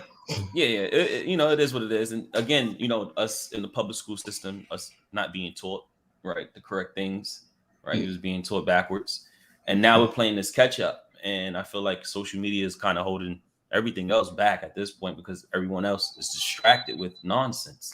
So how do you keep yourself kind of so grounded and kind of like at your age, man? Like, because at your age, I ain't gonna talk about when I was but listen, you got it together. You got a fiance, man. I commend all these things at your age. How do you keep this narrowness? Yeah, I mean, I just gotta thank my parents. I guess like the way I was raised, they're like on the stricter side, and so like for me, I was just at the house most of the time, like reading. Like I couldn't even watch TV during the week. Like as a kid, like it was like I had nothing else to do but learn stuff. So like just once I got to college and all that stuff, like obviously I lived a little bit, but I never really felt comfortable like going too crazy, like getting too crazy, doing too much stuff, because I was literally the exact opposite. So even when I came to NFL, living on my own, all that stuff, and having some funds, like I just still do the same things. I just kind of just chill out, man. Just relax, man. Just live, because that's what made me happy, bro. I just be chilling, just having a good time with family, friends, and that's really all I need, So that's what's up, bro. That's great. That's so good, brother. Because I tell you what, shout out to your parents. Wish I would have had somebody to put a foot in my behind. I ain't gonna lie, because some of us need more than just somebody in our ear. Some of us need a foot in our behind. So facts. I was a straight knucklehead. Yeah, go ahead, brother. So it's good to see that some people do come out the shell, Wells, so to speak. Sorry to cut you off, Wells. You always been uptown guy, or is this? Yeah, nah. I mean, I'm from the South Bronx, but yeah, I'm living uptown now. Okay. Yeah, okay, cool. It's all one and the same out here. Yeah. No, of course, definitely. Out here is all one and the same. Like everything's changed a lot up here, so it's all good out here either way. But it's just like the criticalness of just being able to understand the importance of where you are, right? Because Justice just says like them guys is living in the moment. He understands that the moment ain't now, it's forever. Yep. Right. And shout out to Maddie. Thanks for the super chat, Maddie. Shout out to Wells, Justice, Marco, and Jo for discussing, bringing more eyes to Hex and sharing your values. Boom. Maddie, you're the man, Maddie. Word. Thank you. Much love. So, it's crazy to to be able to maintain that level of, keeping your feet on the ground. That's not easy. Not. You got a couple of dollars in your bank account. You think you can shut shit down when you really can't. You'll find out quick, though. You'll find out quick. Yep. But yeah, I definitely understand being at your age. I was pretty mature at my age. I wasn't doing what you're doing at all, but I was running a business and I was kind of spending money very fast. And I didn't know how to direct my money. I didn't know how to manage my money. And no one taught me how to do that. I'm thinking my talent and my all this energy and work I will put in was going to just kind of keep going. But you get that shit wears you out. And it's the same thing in sports. And if you're not managing your money, you're not putting your money where it belongs so it can work for you, you're doing yourself a disservice at the end of the day. And the fact that you got it together and the fact that you're sitting here with like guys like Marco, Wells, and myself, who got age, you're gonna learn so much more, so much quicker in this community. And I learned so much so fast because it don't take me. I just eat everything up. I'm on the internet all the time, but you know, and doing research and making sure I'm gathering myself together as well. You know, because it's a lot of making up that we all have to do. Because I think we were all asleep at one point. We're like. We weren't, ourselves. Maybe I guess. It all together for a minute. I might have a couple of minutes. That's all. That's great, man. That's all due to your parents, man. For real. Definitely, for sure, brother. A solid home is important. No, definitely. Yeah, coming from a place like the Bronx to Brooklyn, like you don't really it's hard to really grasp the seriousness of that. Especially not now, especially like the late 90s and the 80s and is that where everybody hate Chris was, man? I was ready to fight everyone in the block, man. It was crazy. It wasn't easy, couldn't man. walk it was a around. different time. It was definitely a different time. Yeah, you couldn't walk around and make eye contact with people. Like seriously. Nope. I got plenty of scars, man. Hey, how far is Bed-Stuy from the Bronx, or is that in the Bronx? That's I'm talking about like everybody hate Chris. deep. All right. So Brooklyn I'm from is where Bed-Stuy. Bed-Stuy For real. is. Yeah. Bed-Stuy is where is in Brooklyn. The Bronx is a different place. Oh, okay. It's a whole different borough. Two separate boroughs. Okay. 5 boroughs, yeah. Yeah. Okay. Yeah, don't worry, you ain't missing nothing, bro. Nah, you really ain't, man. He's saying that crazy, yo. Listen, those guys are not even watching us, man. Yeah, exactly. I mean, well, hold on. Let's not. I'm not gonna speak too soon. No, but what I'll tell you is this. One time I did check, I was gonna tell you, we do got some followers in the city. I know we got followers. There we go. All right. Okay. Represent New York, NYC. Do watch. I know we got some Bronx people watching. And the Bronx is in the mainland. That's what's up. BK. We got some. So we do got some people in Brooklyn. So we do got some Bronx people watching, some New York people watching. So shout out to y'all. Yeah. But it's not common, right? Like it took me a while to get to the point where I realized, the internet gives me all I need. I don't really need to, and I mean literally, man. Right? Like literally, like we all found Hex through the internet. Yeah. Right. And we all are teaching each other through the internet. You know what I'm saying? We're like, no, everybody has a place here. Right. Like Marcos is one of the main people that brought justice to the community, really. Right. And then that's one of the main reasons I wanted Marcos on here with me today, because I appreciate it, man. Thank you. No, shout out to you, brother, because you put in that work that nobody sees. Right. And that's the work. Yeah, that's the work that counts. Right. It's like Justice was saying earlier, they literally work 365 for 10, 12, and 17 games. Yeah. That's it. And that's what we do. We're out here representing every day to make sure we can get Hex out there in a good light. Make sure we get everything just going right the right way with respect to what's going on in Hex, right? Because this is a tool that everybody can benefit from. Like when you look at what the yield is and how it works, like there's a whole lot of space here. Yep. A whole lot of space. So that means, go ahead. Well, I was going to ask maybe a question to everybody. What do you think is really, because, we all kind of from within the culture of just, we know that we don't kind of get out of our bubble, right? We just, we know that not us, we, as you and I, but our people that we be with all the time, the people that we try to convince, they don't want to leave out of the bubble, right? What do you think it is that's really stopping them? Because it's like no matter kind of like comfortability.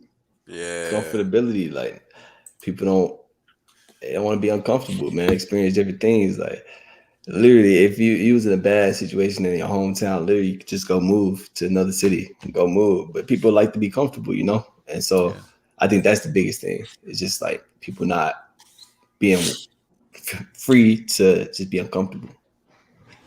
And I think on top of that too, what it is people like us growing up in the ghetto, the tough parts in neighborhoods, all that stuff. We hear so much promises from friends, family, strangers, enemies, everyone, right? That we get tired of it. So when you think somebody else comes with a better opportunity and stuff like that, sometimes you just don't want to hear it anymore. It just falls on deaf ears, right? And that's sad, man, because nowadays you do got beautiful opportunity out there, and you know, especially a lot of my closest friends that they don't even touch crypto no matter what. I'm like, guys, if you would have joined, man, you would have been like a millionaire, or at least half of that by time. You know, like it's scary numbers, and you know, it's even when you get to show them, like, look, this is what I'm making, this is what I'm doing, like. Get your ass on this. Like, what are you doing? I even have like, still don't listen. Yeah. Like I have, it's crazy, right? I have strangers across the United States that took my advice and they did it and they're grateful. I have family members that I've been telling for months and still never 1 penny into Hex, right? And it's like, yeah, you know, I don't tell them I have some stakes on the side for them, but it's like you're the exorcist, don't tell them that. Yeah, but how about for you? Like, what are you gonna do to do something? You know, God forbid I die tomorrow, right? What's next, right? So it's like, it's a sad thing, man, that people's mindsets like this, and you know, but you can't stop, man. You got to keep it on, you know. Yeah.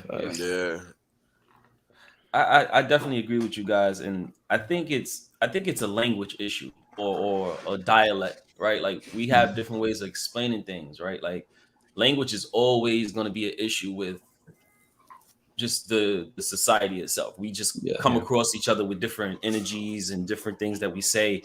And like us being from New York, like we come off a little bit more aggressive, right? Like I understand that. Therefore, I know how to kind of like try to tone back when I feel like, you know, it comes off rough, a little bit more rough. But that's how we have to speak amongst our people, right? Where they understand it. But we understand a guy like Richard, because Richard is more of that realm, right? He's able to kind of change that real dialect, shit, you know? Right. He's not bullshitting, right? So I was able to, you know, I was into crypto for a long time, since 2016, 2017, on and off, because it was just that bear market, and I just didn't understand what was going on. So it was crazy. But I kind of left it alone for a little bit. But then when I got back into the finances of everything and re-managing my money, understanding like, you know, I lost a lot of money, you know, not understanding where it went, at least. It was just a eye opener, you know, like when I was able to see Richard speak the truth. Like I didn't follow all these guys. I didn't yield farm. I didn't do all this. I didn't follow everything y'all did. I'm not making enough money. What's going on? For real. You know, and when Richard came along, and when I saw Richard before, but I wasn't paying him no mind because it was just like he wasn't on all the time, and you know, he wasn't really kind of like doing like these guys on it every day, right? So this is what you consume, and this is what they're eating up YouTube. So you can't really compete with that. Like when Richard posts once every whatever, right? You're never gonna be able to see his content, and it sucks. But when we start doing this and start having these conversations and getting more comfortable with being on, because I didn't set my stuff up for a minute. I just don't have nothing to talk to anyone about, right? So I think this should continue. I like this and the energy that we have here, because it'll bring in more people. I can send this energy out to my people so they can start digging into it a lot more and resonate a lot more. So that's what I mean with a language issue, or that, you know, that dialect. And we have to cross those, we have to bridge those gaps of the language barrier. We have to be able to take something. Well said, man. The way I explain Hex to people is more of like, because it's a cultural thing, and we do something similar within this in the culture, and it's called susus. And when families pool their money together, it's just without interest. You understand what I'm saying? Like that's how. I got like 20 of those. Susu, that's a little crowdfunding, the little circle thing, isn't it? Man. Blessing circle stuff. Hey, I've been those too, man. There you go. You understand? But see, that's where you have to be able to take certain things that people understand and be able to, you know, and just kind of rearrange it where, like, look, it's not exactly this, but imagine this, like and then this, and build on that, because they don't. It's really difficult for them to wrap their brains around so many zeros. How is it so many zeros? You know, it's still that's the hardest thing for people. Trillions and trillions. Like, what's $1 trillion? This is new. This is new to all of us. But but that's like that. But that's the thing, right? That's like we want to like start having these low level conversations, right? Like we talking about why is selling bad when this is the whole point of making money, right? Well, it's not that selling bad. It's that selling what you shouldn't be selling is what's bad, right? And that's the whole point, right? Because it's just like Justin was saying earlier. These, people want to live that fast life, right? They want to live that big money. They want to be wearing that Louis Vuitton. They want to be riding the motherfucking Ferrari, right? They want to be looking like they on TV, even if they're like not. money. Yeah, they want to look like money, even if they're broke. And go ahead, bro. Go ahead. I'm sorry. That's another big thing. Yeah. Yeah, Hex is like, it's funny. We always say the same thing, right? Hex is an IQ test, right? But it truly is an IQ test. And there's multiple levels of it, right? One, first, you got to be willing just to hear the conversation. Then two, to actually join the conversation. Then actually take action. And then when the action happens, for example, when the stake happens, there's another IQ test. What you're going to do when that stake ends, right? Are you going to reinvest it? Are you going to take it out, cash out completely? Like, what is the game plan? And then what's after that? And then what's after that? It's a continuous IQ test. And that's what I love, because it continues to put you on that path to like, stay focused. Don't fall for shiny stuff. Don't fall for this crap out there. And you could literally have, even if it's not generational wealth money, it could be wealth money for you itself, right?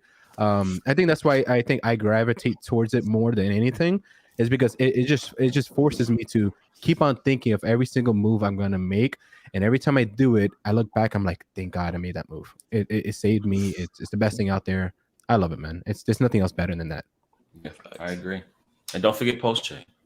Of course, man. And Post is just, come on, man. That's just another realm of beautiful opportunity for us, So see, Rich is keeping things exciting, man. Like this is what crypto is about. And I think this is what people are missing. He's keeping it exciting. He's keeping people interested. He's giving people opportunities. And if people are missing out on these opportunities, it's on them.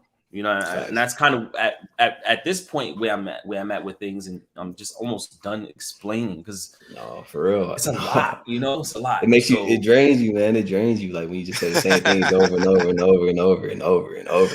Yes, it's like, all right, bro, just do your thing, man. Just do your thing. Yeah. I mean, it's crazy, right? Because in a lot of ways, we've been doing the same thing. Anybody that streams, right?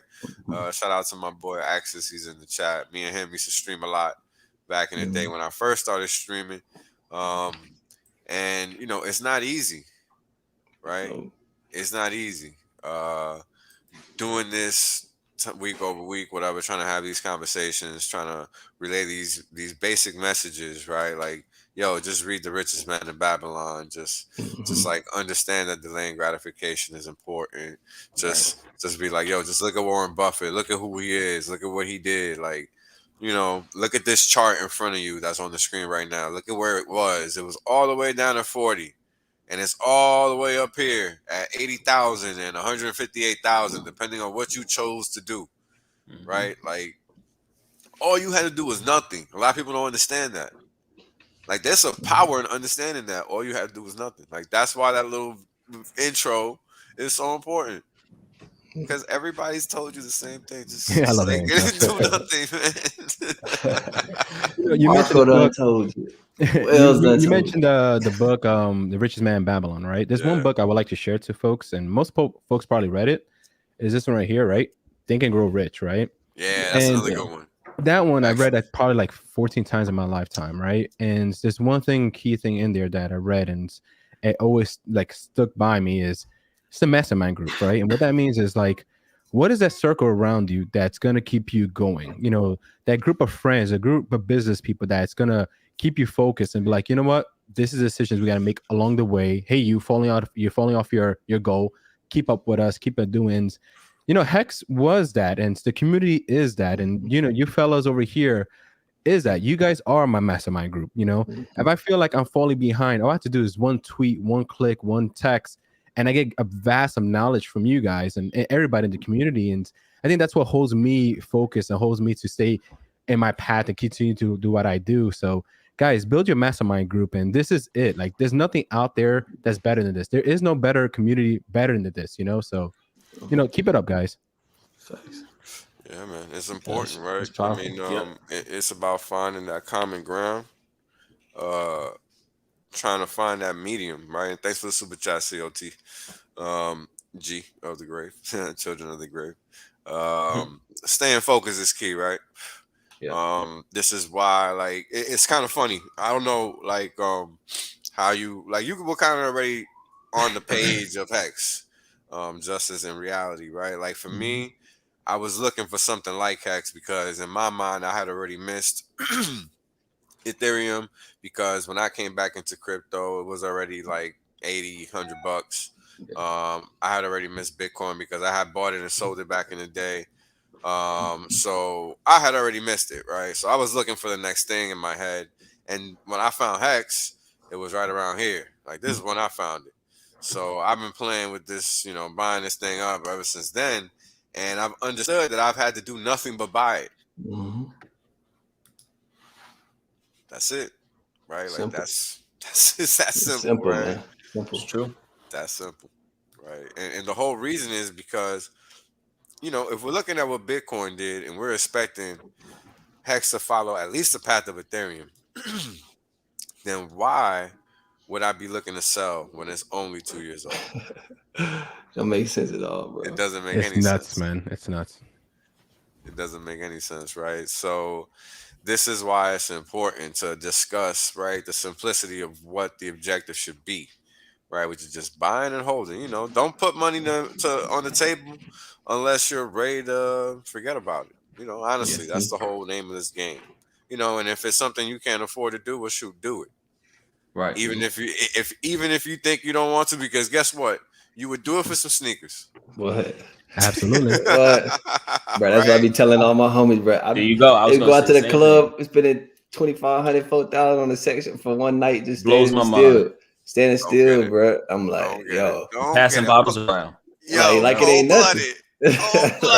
Listen, I'm guilty of it. Guilty of it. I'm not gonna be a hypocrite. But I was lost. I was in a whole different. I was in a different industry. I was in the industry. So this is what I was around. You're around, like Marco said. You're open through it. Right. You know what I'm saying? And then not only that, you're surrounding who your environment. Your environment is, you are what you're gonna be, right? Like, so, yeah, that's the problem, right? Because a lot of us don't really even want to, like, for me, the things I used to do, I didn't even want to be doing. I was just doing it because of the people I was hanging with.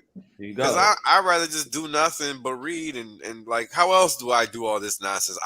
I literally spent years making these charts for nobody but myself. So, you know what I'm saying? Like, now we appreciate you, Wells. Well, now everybody's looking at them, right? Because they're adding some type of value, right? And it's just about explaining, like, look, your objective should be to hold on to this thing. Simple. Like, that's it. There's other ways to make money. You don't have to sell the best thing you have to continue to make money. This makes sense, right? Yeah. Like, if Hex wasn't around, it's very simple, guys. What would you be doing right now? If Hex wasn't here, what would you be doing? Well, pretend Hex is not here. Buy, stake, leave it alone. Figure out how to make more money somewhere else, so you don't need to sell your Hex. That's how it should be, and people just tend to forget that. That's the most important thing. So, that's just my goal. I agree. Not financial advice. Not financial advice. Gotta throw that in there. No, seriously, though. This is what I'm doing. I don't know what you're doing, but this is what I'm doing. Like the other day, I was in the mall. Make it real quick. I was in the mall with my wife and the kids, and I forgot what sneakers was coming out. Some sneakers were coming out, and the line for that damn sneakers was ridiculous. The 9s, I think, in all black. Yeah, and it's like, and I look at all these. And I look at all these, all these young kids. I'm like, damn, that's cool. Don't get me wrong. We all been through that phase, but if they only knew at this age that there's something out there like Hex that can make that change. It's not only like the kids, like the minority kids, right? I even see the nerdy kids when I go to Best Buy. I got a story that's not directly related. So when I was a kid, just like we all used to buy Jordans, my mom used to be like, why don't you buy Nike stock? I used to look at her like she was crazy. Like, what are you thinking? Why in the hell would I be buying Nike stock? And one day I did the math. Yeah, man. Yeah, smart. I would have been a millionaire. Yeah, I would have never even needed X. You know what I'm saying? Like, I would have, all the joy. You know how people used to buy like just stupid amounts of sneakers. Like, that was the cool thing to do. Yeah, right? It was. But listen, this is the crazy part, right? The crazy part is it's the coolest thing to do right now because it has its own market, right? You were on to something. It wasn't. You were literally on to something. It's just you wanted to physically know where your money went, right? Like, you don't want to give your money away and then not know, right? That was my issue. That still is my issue a little bit, right? And that's why I like Hex so much, because it's so transparent with things. Like, like, you know, it projects some numbers, but you know, I like to see that. Like, it gives me hope in a way, right? So that's the only thing that I would say that, you know, would even kind of give me any kind of like bother the projection, because it's almost euphoria, right? Like you see those numbers, and it's like, what? No, seriously. Right? So you got to calm yourself down, and these dips are needed for that. Yeah. Like you really need to relax, because these numbers you've never seen in your life. Like I know I've never seen some of the numbers. I'm like, whoa.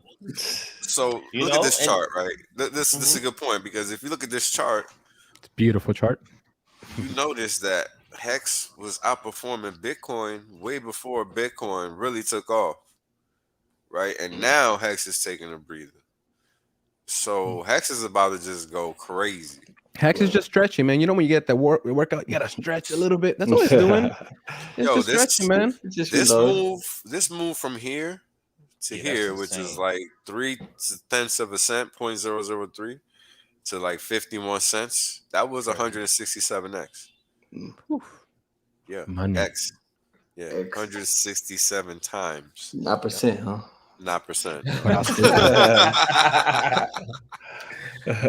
Right? I mean, imagine that. You talking about you're just stacking on top of stack on top of stack on top. It's not even staking too. That's what's crazy, right? Yeah, this is not even staking. This is just price appreciation.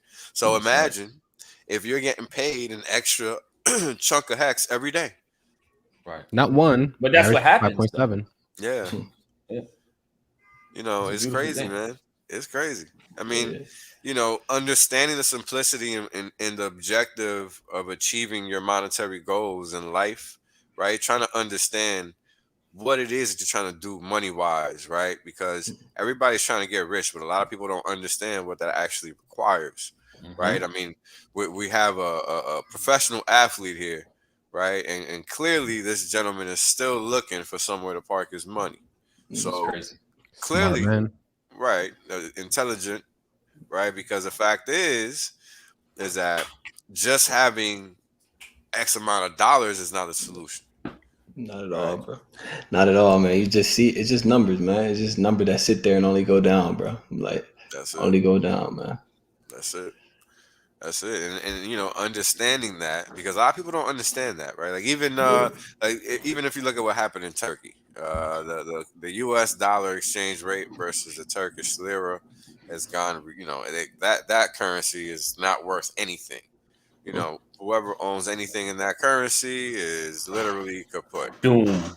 Yeah, they're doomed, because, you know, it's just, you know, whoever wants can walk in there and walk out with whatever they want, because the exchange rate is 13 to their currency, right? 13 units to their currency. So 1 unit of their currency.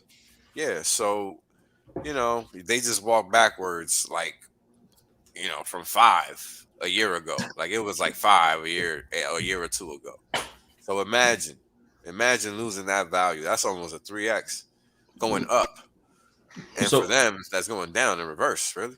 You know what I mean? So Wells, let me ask you a question then. What happens if you want to do business over there as an American? Like how much, like you're good. I'm assuming your dollar gonna go way further. Yeah, that's the point. That's the point, right? Like, so 13 units of US dollar currency is going to get you 13 Turkish lira is going to get you 1 unit of US dollar. Okay, yeah, so 13 that's to 1. The exchange rate. Yeah, it's 13 to 1. Okay. What was it previously, like before this go around? I think I'll show you the chart. Oh, nice. Yeah, let's get this chart popping, because it's actually kind of crazy when you think about what could happen, because the thing is that most people don't respect you know, the seriousness in that situation, because to most people it could never happen here, you know. And I get it, but you got to understand that you just have to be prepared, and that's really what crypto does. It gives you the ability to be prepared and not get stuck you know, with assets that you shouldn't really be holding, given the fact that there are other assets that you should be holding, right? And we luckily exist in the time of crypto, so it's just something that we should take advantage of, because it's the right thing to do. Let's see. What were we talking about? The Turkish dollar. Well, yeah, the Turkish lira. That's right. That's why I couldn't remember. Yeah, all right. Come on. Boom. All right. So let's see. February 2021. What is this? November. Let's go back to a year.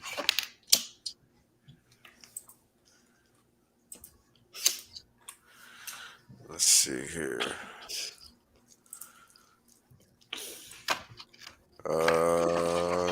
November 2020. Let's go to March or February. Nah, let's go over here. That's a good point. January. Nope, June. I'm going blind. All right, so June. So we got June. I got to spark up because it's about to get technical. Yeah. Gotta lock in. Don't remind Wales, man. We got an event to go to. And now it's all the way. Yeah, this is just crazy. 101%, right, from this bottom point. So it's basically just collapsed on itself. Right? So if you had Turkish lira from last year, it's worth nothing now, literally. That's insane. That's scary. Yeah. Wow. Yeah, because whatever was worth in dollars last year, it just got cut in half. Like, so it's worth nothing. You just lost whatever you got. That's crazy. Yeah. Does that go towards is that thing for the GDP and all that as well for the country? Yeah. Everything just everything. Yeah, all that value. So it's a reset, basically. Basically, yeah. Yeah. Do you see that expanding over to like different countries, or do you see that like typically it does usually spill over into other markets?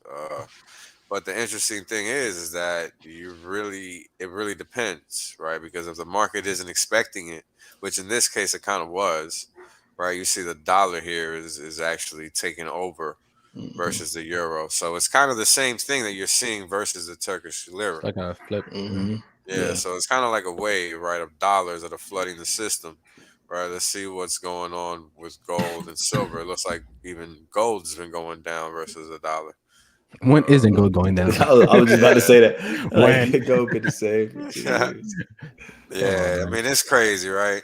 I mean, I used to be one of those guys that was pro gold and all that, but yeah, man, I was too. I mean, there's a reason for it, but yeah, once you realize what's going on, it's kind of a no-brainer to leave that stuff alone, right? and that's the thing, right? Once you figure it out, it's like, oh man, I was a fool. But that's the whole point. Everything is a process, right? All process, man. It's all a process. You got to always be learning. Always got to be learning. So, now the dollar's taking a little breather, but yeah, from 90, it made a nice little double bottom. So it'd be interesting to see what it does. Oop, my bad. I don't know why that's showing like that. Let me lower that.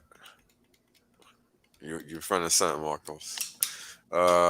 So it'd be interesting to see what it actually does from here on out, because it's gonna take a little breather. It's ran up pretty hard, so it makes sense for it to pull back, at least catch its breath right here, back to 94.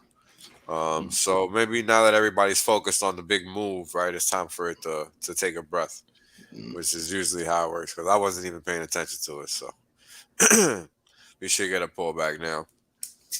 But those are the kind of things that when they happen, they happen kind of slowly, then all of a sudden, right? And these are the things that you have to be prepared for. You can't get prepared for them when they already happen. It's too late, right? At that point, it's already time is of the essence, and that time was last year. And you have to already be ready. And this is why thinking ahead and not living in the moment a lot of the times is important. It's kind of this weird thing about life. You have to learn when to be present and when to be thinking about the future. You know what I mean? So, just as Thank you. I don't know if you got a little bit more time or not. I don't want to keep you man. too long, man. All right, man. I'm chilling, man. I'll buzz out in a little bit, but all right. nah, you We keep you going, want to bro. do 15 minutes more? We can do Yeah, 15 man. We more. can keep going, man. All right, no I doubt, no doubt, appreciate no it. doubt. Yeah. Yeah, appreciate you, brother. I got a question for you though. Good. I was gonna ask. Well, maybe you too, Mark, or all of you.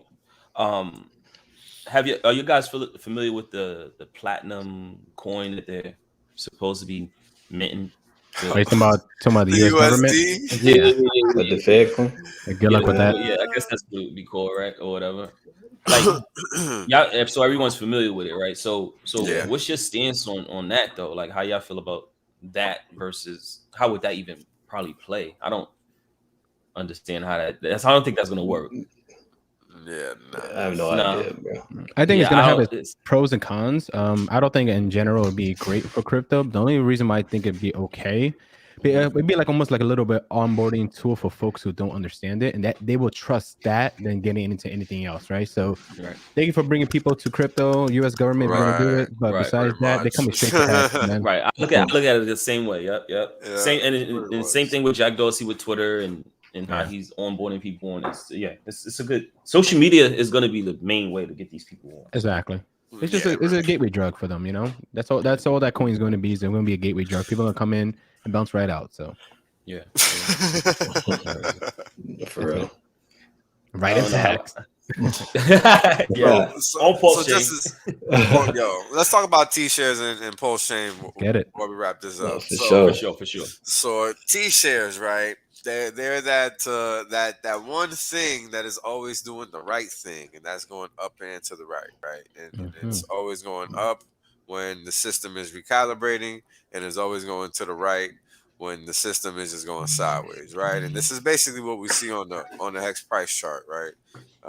This is what we've been seeing right now. But the funny thing is that because we're humans, right, we're not looking at it on this perspective, which is really what's happening, right?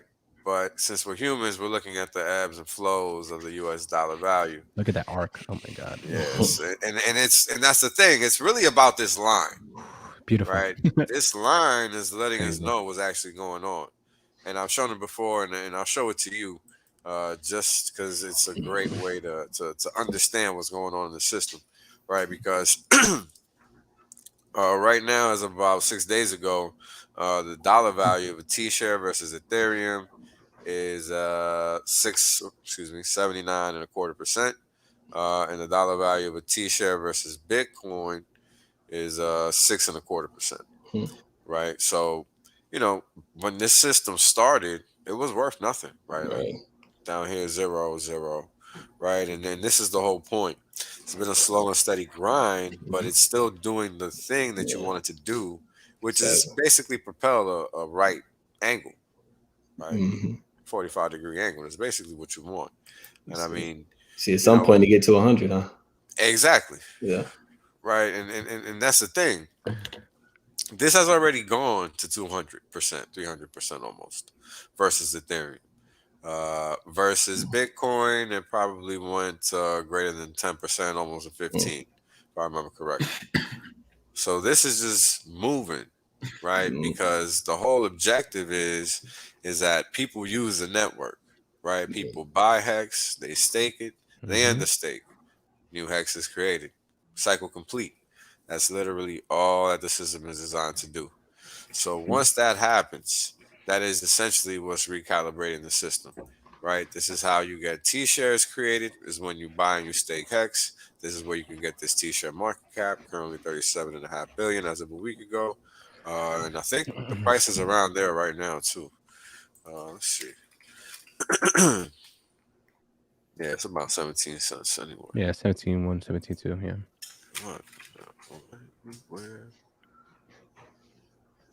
What is going on?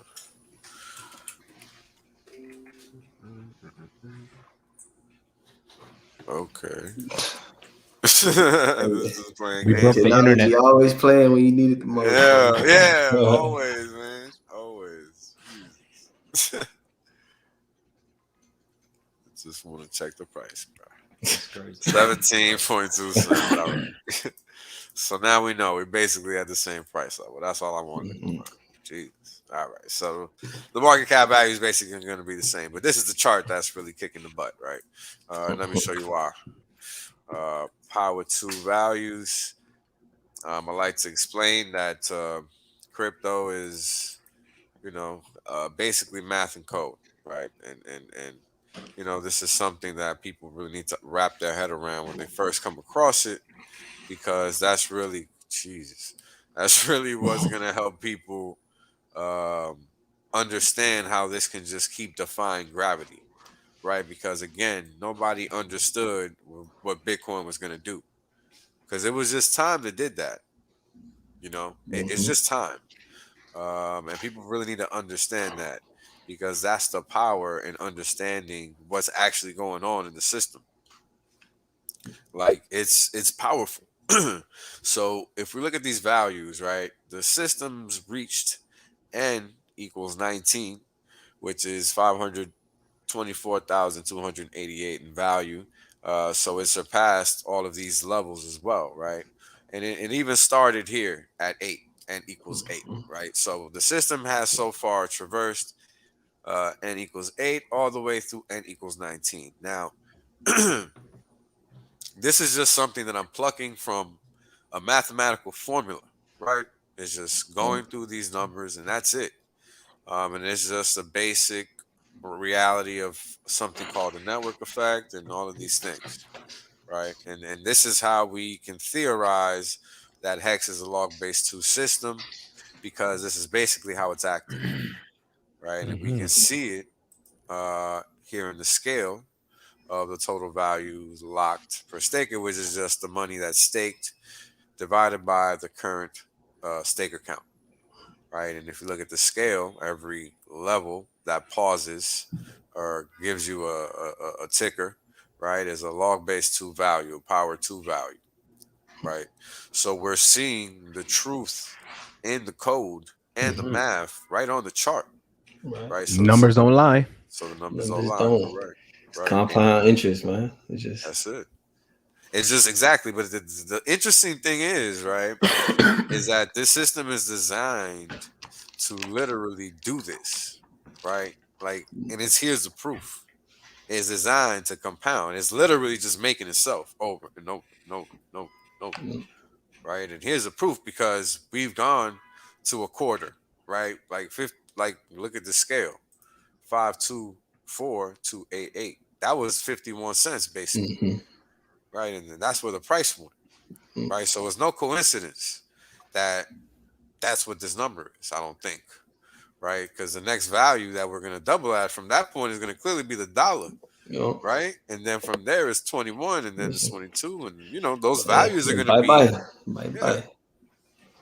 So it's crazy that you can sit here and put this on a chart and show it and be like, scary, wow, man. Yeah, like this is real. Like, there's no debating that, man. It's like, man, there's no debating it, man. It's numbers. Yeah, it's just numbers. This is why like the Hex haters, they would never come on these type of streams, because they can't explain that. They don't know what this means. They don't know what those numbers are. They can't argue it because they know it's true. It's very simple. And it's the proof. It's showing. Exactly. Right. In real time. So like this Twitter troll keep messaging me. Like I think people be talking to her like Carrot, right? Like telling me how bad this. My God. Be telling me about how bad this is. I'm like, well, why are you worried about me, bro? Like, why are you worried?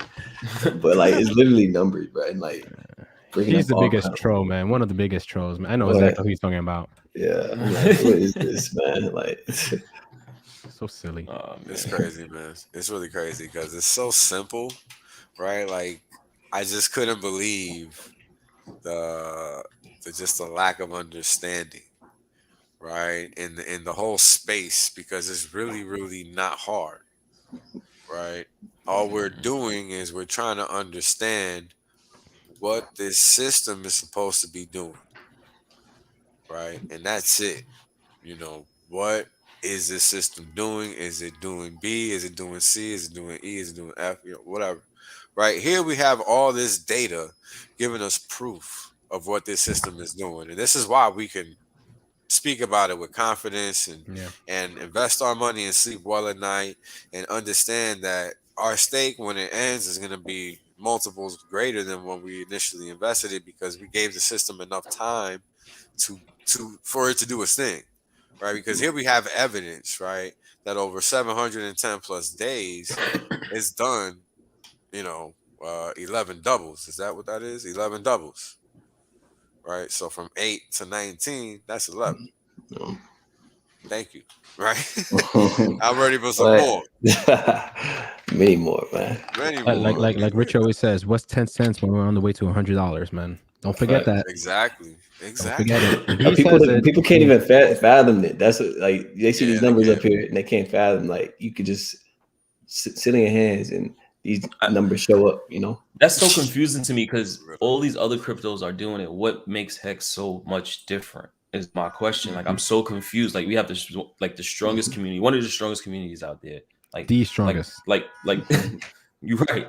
And I just don't get why the energy is so like off, right? And then that energy I feel like gets infiltrated within the community, and then we just fumble the ball, like as we've seen, and we shouldn't allow that. We should stick together and do what we need to do. Yeah, I mean, when you sit here and take this information in, right, it's almost kind of unbelievable. I know when I first figured it out, I thought I was going crazy. But the more you look at it, the more you're like, wow, well, this has to be true because how is this data printing like that? It wouldn't print like that if it wasn't true. Everywhere you look on this chart is literally respecting one of these levels. It's not even a mistake. It's just a fact. Scary. Yeah, it's scary. Like perfectly following too. Like not even a little off. It's right on. Right on it. It's so perfect. You could literally bring this to like any college campus and be like, all right, let's teach you finance. Let me show you what the rules of math is. It's beautiful, man. Yeah, that's actually brilliant, Marco. Because I mean, when you're dealing with real money, it's different. You pay attention to it different. You understand it different. You want to learn it. It's a part of your survival. So I know that's what kind of got me more into it because I want the sovereignty and the freedom to control and move at my own pace. So I think that's like the most important thing for us to be able to explain it to just the average person. Like, do you want your freedom? Do you want your sovereignty? Do you want to be able to control your life? Because that's just that your income is your everything. Especially men. So I mean, nowadays you gotta get in tune, man. Nowadays it's everybody, right? It really ain't just I know, but it's definitely everybody for sure. It's everybody for sure. Ain't nobody escaping that wrath. No, not at all, not at all. But we definitely got to make sure that we look out for the guys for sure. No, yeah. No, of course. The women gonna get paid. I'm gonna marry them. We gonna take care of women. I'm just saying. I'm just saying. Everybody today, if you were living in a society where everybody pays, everybody pays. That's all I'm saying. Oh yeah, for sure. You know what I mean? Yeah. No, definitely. The goal was to be a housewife. Now it's gonna be a hexagon wife. That's gonna be the goal. There we go. Yeah. For real. Like, oh yeah, housewife. I don't want to be that. I want to. There you go. For real. Too funny, man. Too funny.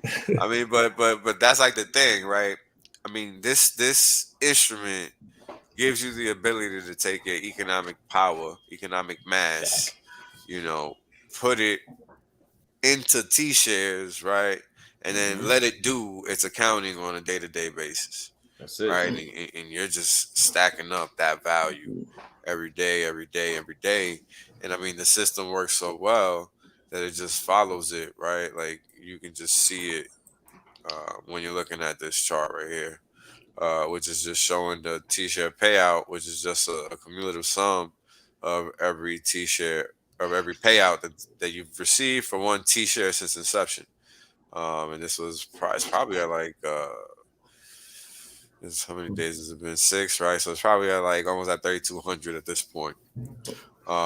And I mean, the value just keeps getting stacked in the system, and the system has to coincide with that reality, right? Because it's literally printing that every day. Like that's not fake, it's not something that is gonna kind of just never materialize. Like, when people end their stakes and they sell their hex, like they're minting that inflation, right?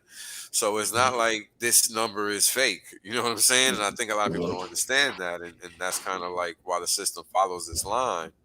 And it's cool because if you get what staking is about, and you've been staked since day one, well, you've made 6-figure percent return, right? 286,000% to be in fact.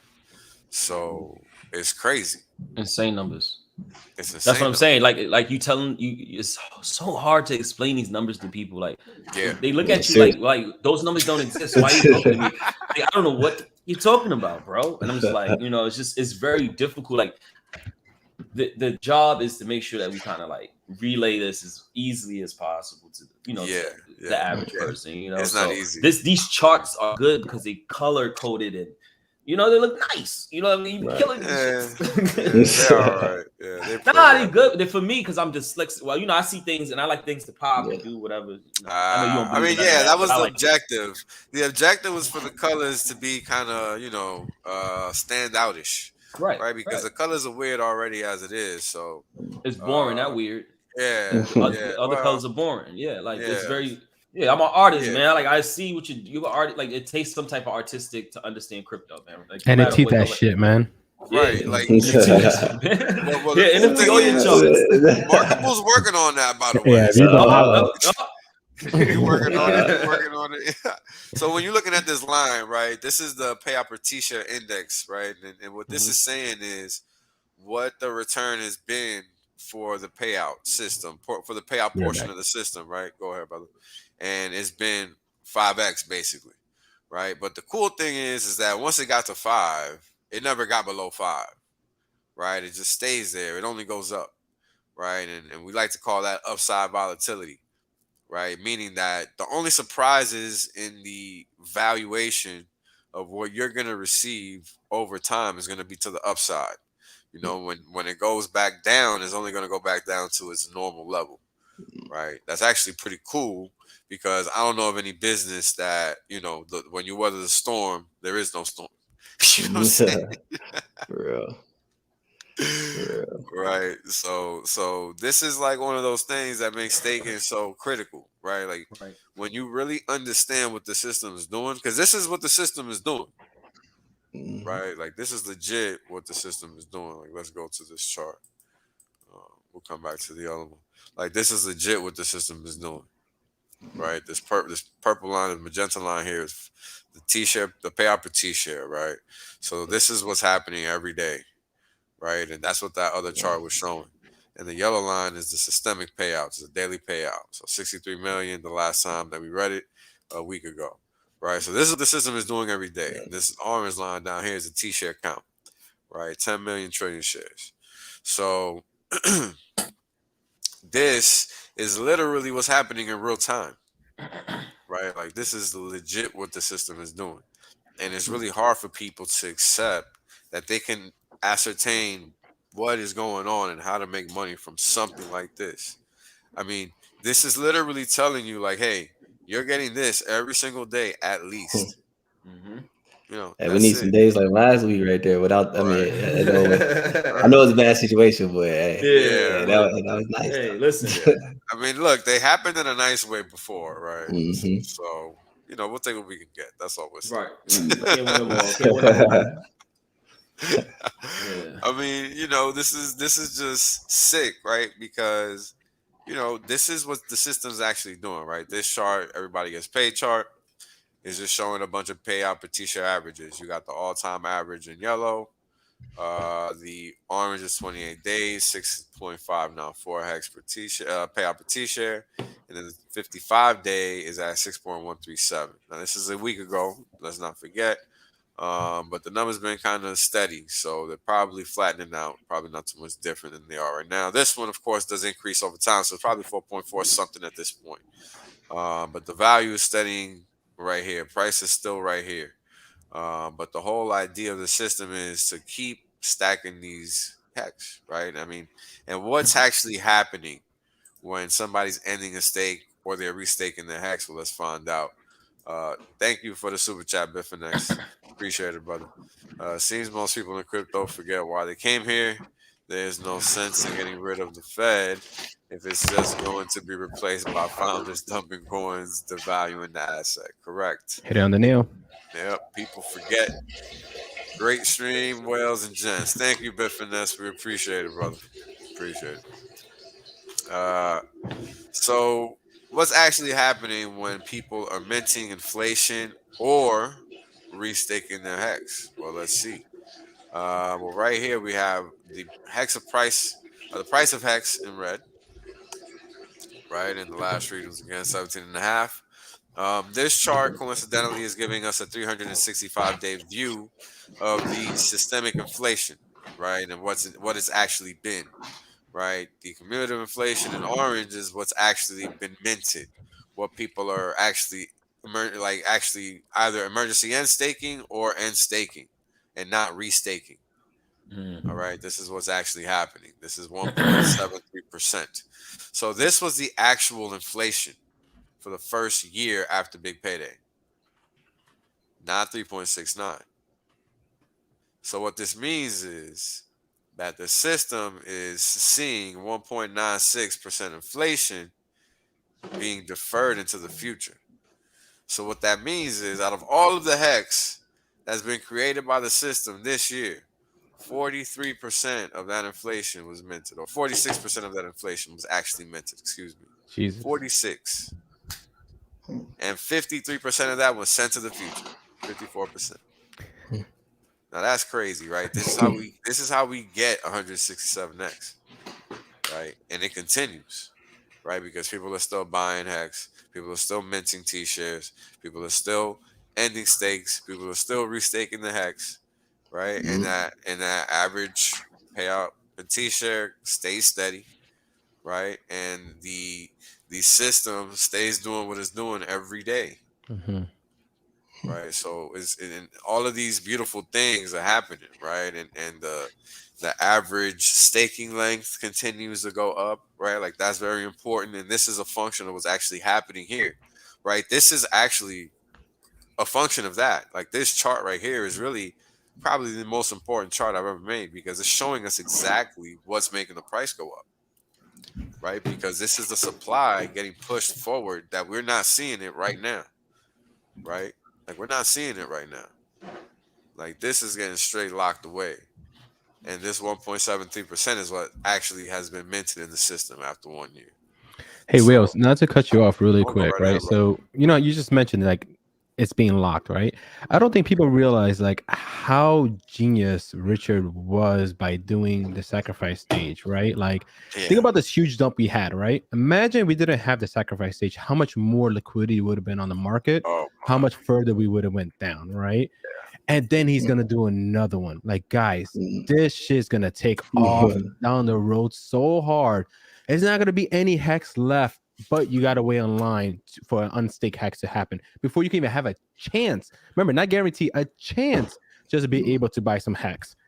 It's ridiculous, man. This guy's a genius of what he did. I don't think it hit anybody yet when they really think about that, right? Like, it's insane. It's really insane what he has accomplished and what he's going to accomplish. Yeah, it is. I was talking about the other night, like, what if with this new swap situation, the sacrificed hex ends up being double that amount, and I went through the process of, what the maximum yield would be to the downside, right? Because then you're talking about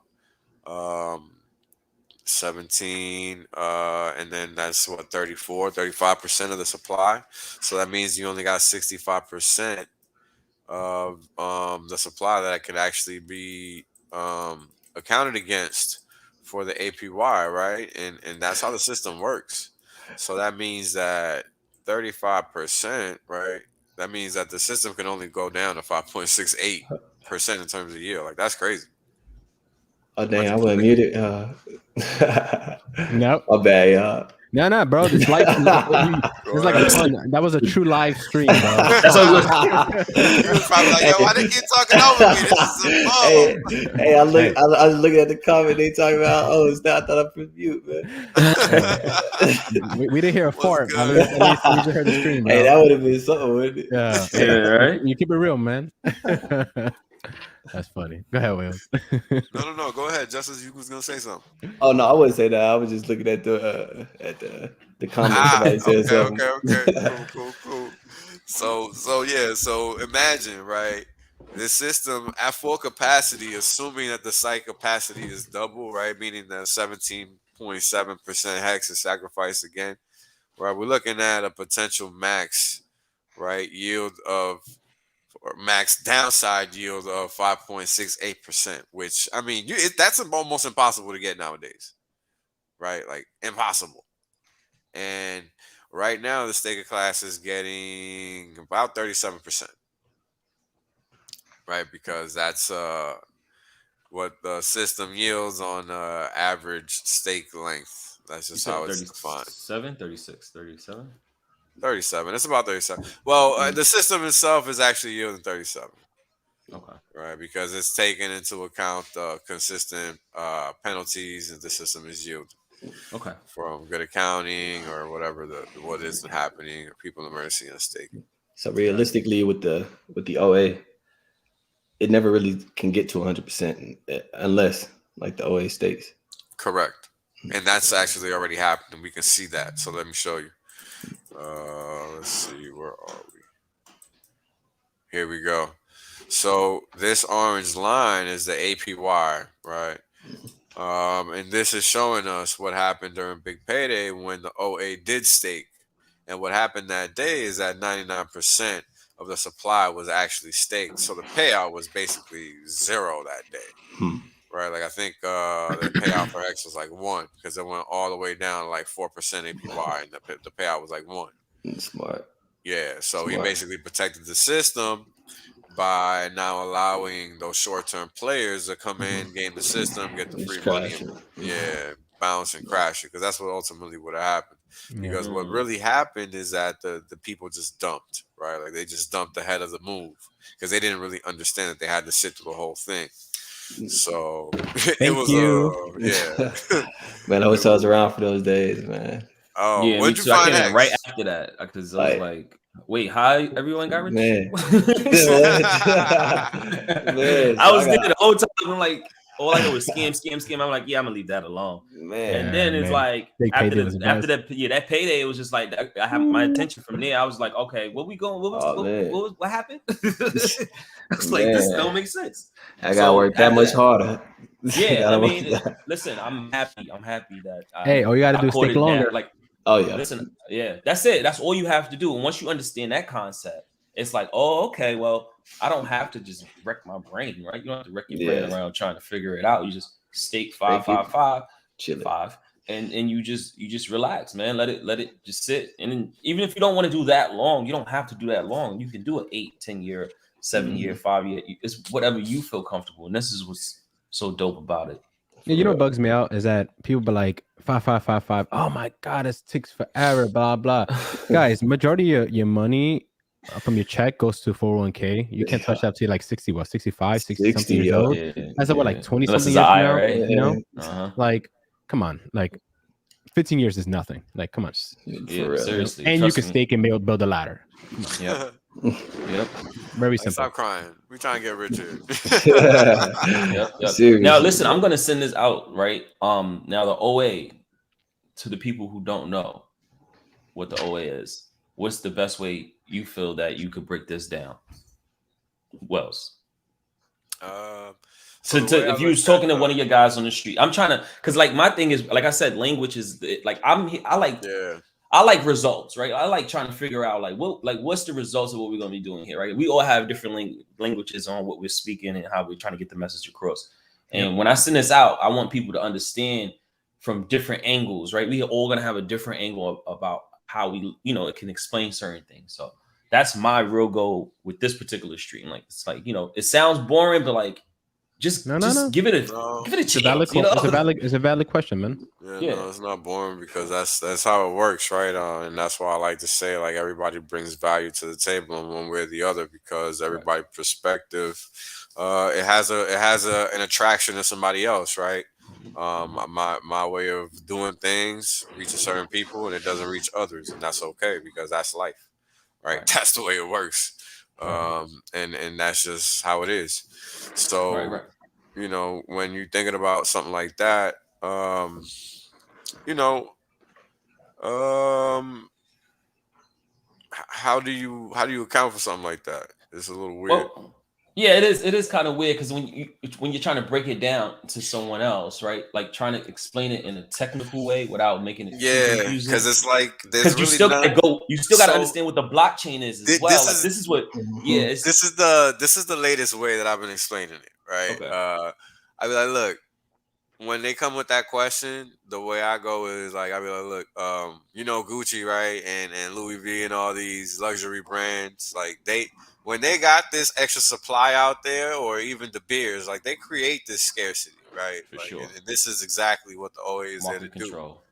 do. Is there to control the market. So, you know, until the OA changes behavior, we can pretty much expect the same strategy, right? Protection. You know, the same level of protection, the same everything. So that's the way I like to look at it. That's the way I like to explain it. And I think that's a pretty relatable way to look at it. You know, everybody knows those brands. Word of mouth travels fast. So right.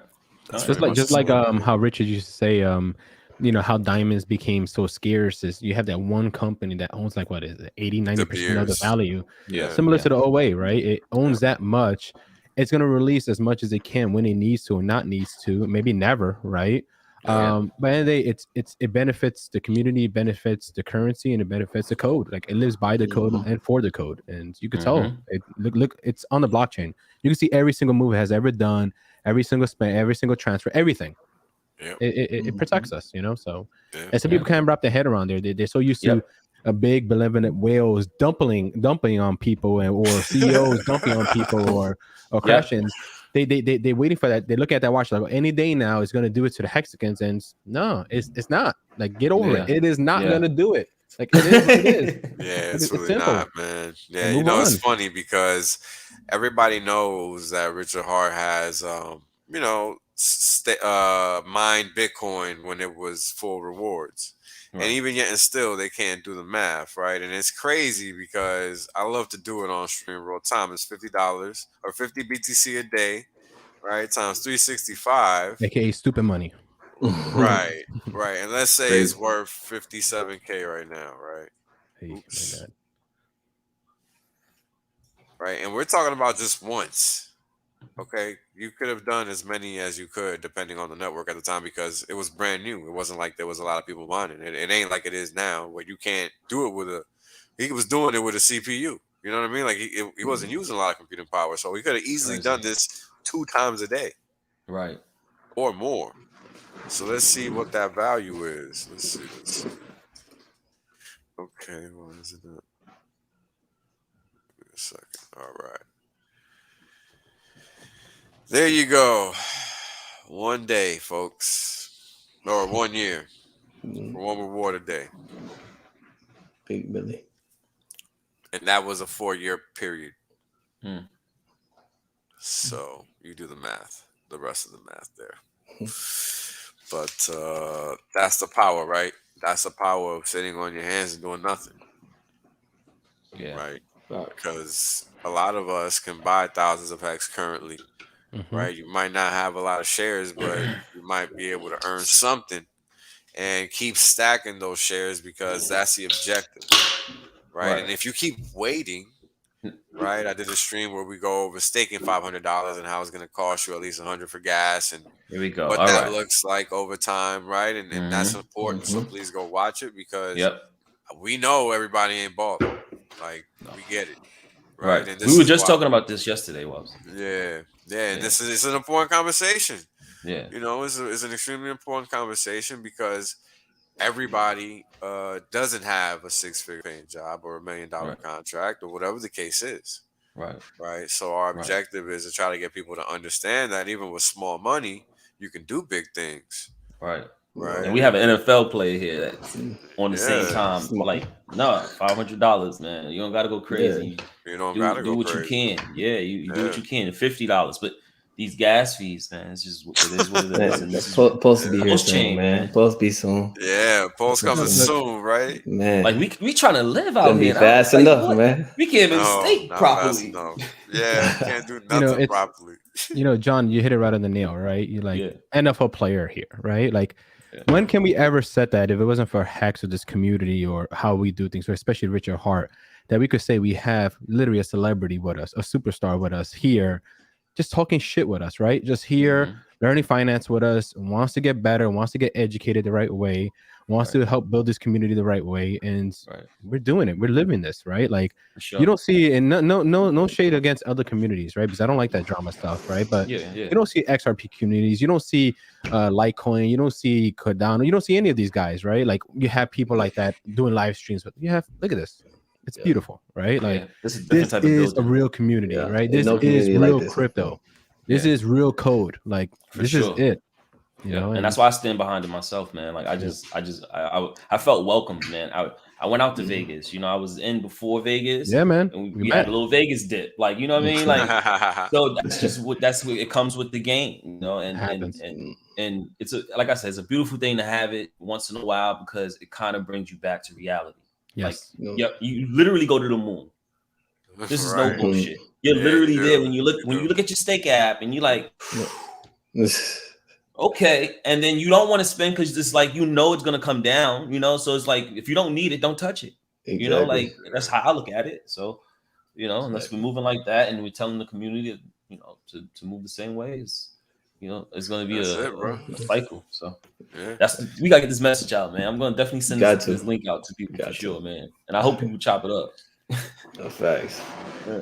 Yeah, man. I mean, when you sit here and you take into account what's actually circulating, right, versus the actual number of people currently holding the coin. Even during this dip, we've had a supply, a lack in supply. Like, it's just disappearing, right? Like, we've gone from 2.5 million hex available per holder to now 2.129, right? So it just keeps disappearing. Right. So over time, this is presenting itself as an opportunity to acquire something that is becoming harder to acquire. Right. And that typically lends itself to better math. You know what I mean? And in the future, that usually means a lot of X's, right?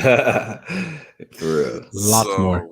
Yeah, lots more X's. And this is why we like to focus on the cyber data, right? Because this is the data that lets us know when we keep looking at what's going on, like this is the staked hex per staker. And as you can see, at one point it was 2.5 million hex that was staked per staker. And that's just not the case anymore. It's less than 1 million and it keeps going down. And that's a function of the interest in the network, right? Like, people are understanding, they're staking for longer, making it harder to acquire those T shares, making it harder to those T-shirts hard to get, man. You got it kind of like, and it is even harder because Ethereum, like that's what makes it even harder. So you could work your ass off and still not catch up to the T-shirt rate. Like, it's just you're gonna get killed with fees. You're gonna get killed with like just the fees, the transfer, the staking, the buying, you just gotta stake long. Like Marco said, you do. You just gotta stake long. Yeah, and just leave it because Ethereum is broke. It's broke, man. Because it wasn't designed for the little guys, man. I said it in a tweet. Like, it just wasn't designed for us, and I realize that now. But post chain's it, man. Like, I don't see it no other way. Nah, it really is it. I mean, it's kind of crazy because at the beginning of all of this, I don't know if you guys remember, but at the beginning of all of this, gas wasn't really an issue. Oh no. Gas wasn't even an issue when I got in. It was still cheap. Yeah. Like, and then all of a sudden, it just boom, everything changed, man. Thanks, Richard Hart. Right. Everything But changed. you know something like it sucks to say this, right? But I'm glad it happened, right? Because one, it forced the great mind of Richard Hart to pursue another thing, right? To put another step forward to change crypto the right way, how it's supposed to be. It did another thing where it made us more hungrier as a community, and it's going to fix crypto whether they like it or not. It's going to change the game, and you know we're here for the ride, and we're here early, so it matters, man. And I'm with it, man, and it's never gonna stop because it could keep on getting forked. So just keep that in mind. People forget that. Yeah, it's going. I mean, it's pretty legit, right? Yeah, it's gonna be an exciting ride, man. I think we should do these more often if we can because the dialogue is needed, man. Like I'm with it. Yeah, that's dope. So you know, the biggest question is this, right? And I'll cut you off. Is when the forks keep on happening, because they will. Because Richard Hart said it himself. Is do you have a bag sitting there to be forked? If you don't, you're out of the game, right? So, right. I mean, when you sit here and think about it, right? All of these actions, most of us stuck anyway. All of the actions that you take now are going to set you up for the future, right? And I mean, if you look at this chart here, is showing you the yellow line, which is the payout in hex terms for staker, and that's only going down, right? And this is a function of the cost of a T share. How hard it is to even get hex nowadays, right? Because back in the day, you can get thousands of hex with a few $1,000s. Right now, 200,000 hex costs you like 30 grand. Right? That's not even a lot. I mean, for some people, that's a whole lot. For some people, that's a whole little. Right? So you got the whole spectrum here, because the market is maturing. It's growing up. Right, and with that growth there comes limited opportunity, right? And this is why this number declines over time, right? But along with that, right, there comes future opportunity because all of that is a function of what comes with time, right? And just like you had 3 zeros, right, now you have no zeros, right? And moving on into the future, we're gonna have no sense, right? This is gonna be dollar values at that point, right? We're not even gonna care. We're gonna really, it's not gonna make no sense for real. It's not. And that's what's beautiful about this, right? People are crying, but but we was at 52 cents, we're down to 17. Well, it's good training, guys, right? Think about it, because when we're at $10 and it drops down to $6 and goes up to $12 and down to $7 and up to $22 and down to 16, you got to be ready for that. Right? You got to be ready. So be ready now. Be trained now, right? Because when that happens, your Staker app is going to look so stupid, man. It's not going to make sense. You're going to restart your phone like 3 times to make sure it's working. Like, it's crazy. Seriously. Yeah. It's crazy. It really is crazy when you think about it, man. Like, because if you're not conditioning yourself to be prepared, like if this wasn't going down the way it's going down, man, like this would be psychologically unreal. Like seriously, like it has to come down a little bit and let it chill. It'll bounce back up, and then the euphoria happen again, like you said, Mark. It's just gonna I was even shocked for a little bit. So I think we all were, and I think that's what happened within the community. Everybody's like, "What is really going on?" And we weren't. I think a lot of us weren't prepared for it. One day, like, I forgot which version of the pump it was, where I looked at my Staker app and it grew a couple more millions. I was like, what the fuck? Like, I saw the steady growth, right? And then one day just said, woo! I was like, yo, babe, we added another 0. Like, what the fuck? Like, crazy, man. Bro. And it's crazy. Like, when I got in, it was like literally at that time. Like, I know y'all went through like some sidewaysness for a couple months. And like when I got it, it was like almost instantly, like, so it was unreal, man. It was just unreal. Oh, you got it around that time, huh? Yeah, like June, like maybe like end of May, June-ish. Wow. So, yeah. So let me ask you, brother. I'm sorry. Go ahead, Mark. What you were gonna say? No, I was just gonna say really, really quick. And this is a message to all the newcomers that join above 30 cents, 40 cents, 50 cents. Right? I look at the camera. It's like you guys are gonna be okay, right? Like we all jumped where it was kind of high. You're gonna be fine. It will recover. It will do its thing. Not financial advice. It will explode because this is what Hex does. No question about it. You guys gotta go through this, and when your friends come through it, they're gonna see it. This is a good point, right? Check it out. This is when I got into Hex, literally, like right here. Right. This was over a year ago. Okay. So this is what time does, and I took some heat, but what I ended up doing was buying. right? Because I understood the mission, Right. right? And that's really all it boiled down to, right? But to me, the mission was letting time do the work, right? And it's worked out well so far.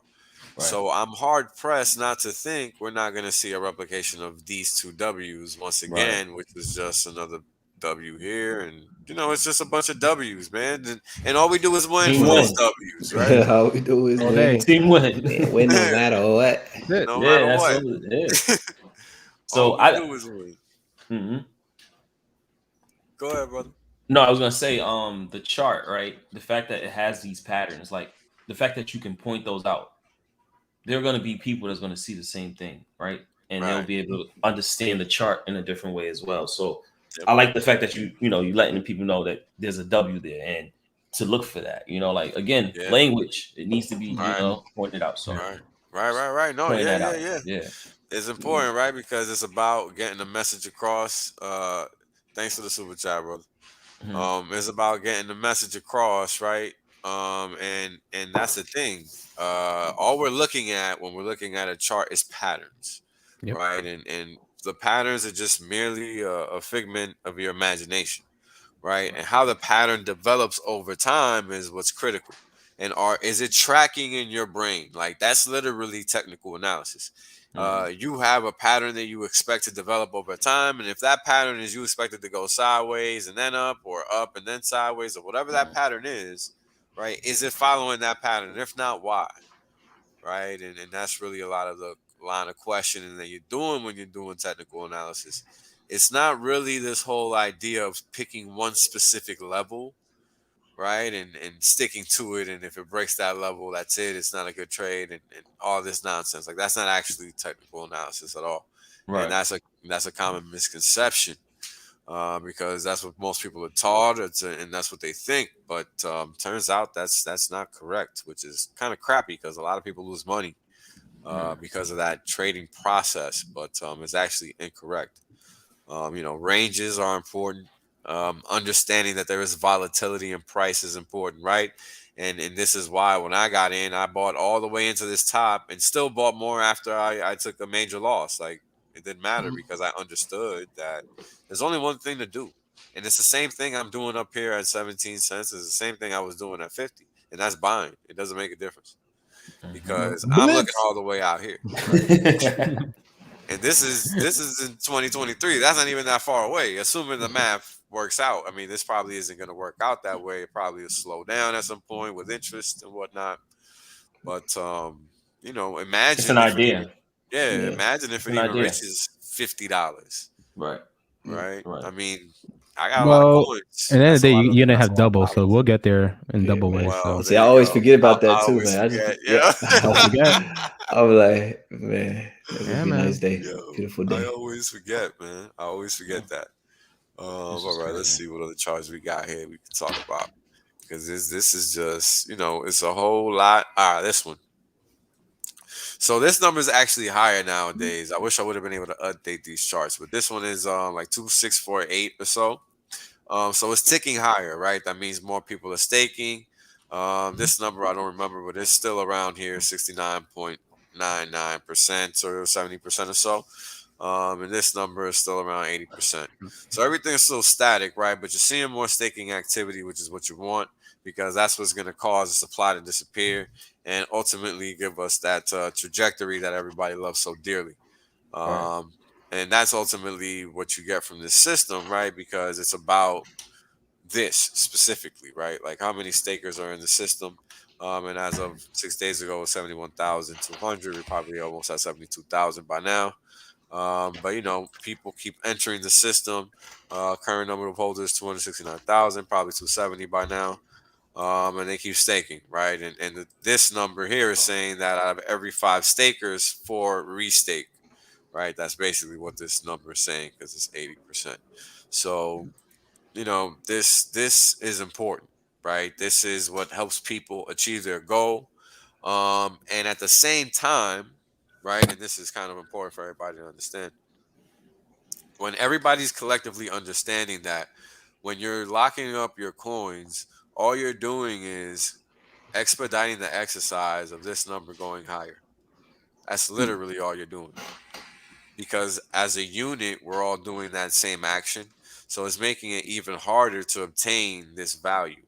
Right. And right? I was gonna say that. I was gonna say that's what the culture understands, limited edition, right? So like breaking it down like to understand where, okay, Hex is being burned, Hex is hard to get, Hex like this like Hex is like everything that you want in a crypto, Hex has that, right? Yep. And that's what's gonna make it like super like why can't get it? Why can't get it? Why can't get it? You're gonna have to be, if you don't get it now within the Ethereum chain, like you're not gonna, I feel like, you know, on post chain is gonna be like, it's gonna be fun. ETH is like grown up, you know, like it's we're gonna take it serious. We'll take it serious on post chain as well, but it's like it's easier. This is, you have to take the Ethereum blockchain a lot more serious. Because you're gonna lose money. Yeah, I think there's something that some folks don't realize is this, right? So if you notice, Hex before this dip would do a double around anywhere from 45 to 49 days, right? And it used to do this consistently, right? And why was that? Ethereum was so high, the gas fees, that people would have to accumulate and take their time to finally make a bag worth buying, right? Now, with Pulse Chain, understand this, that's not going to happen.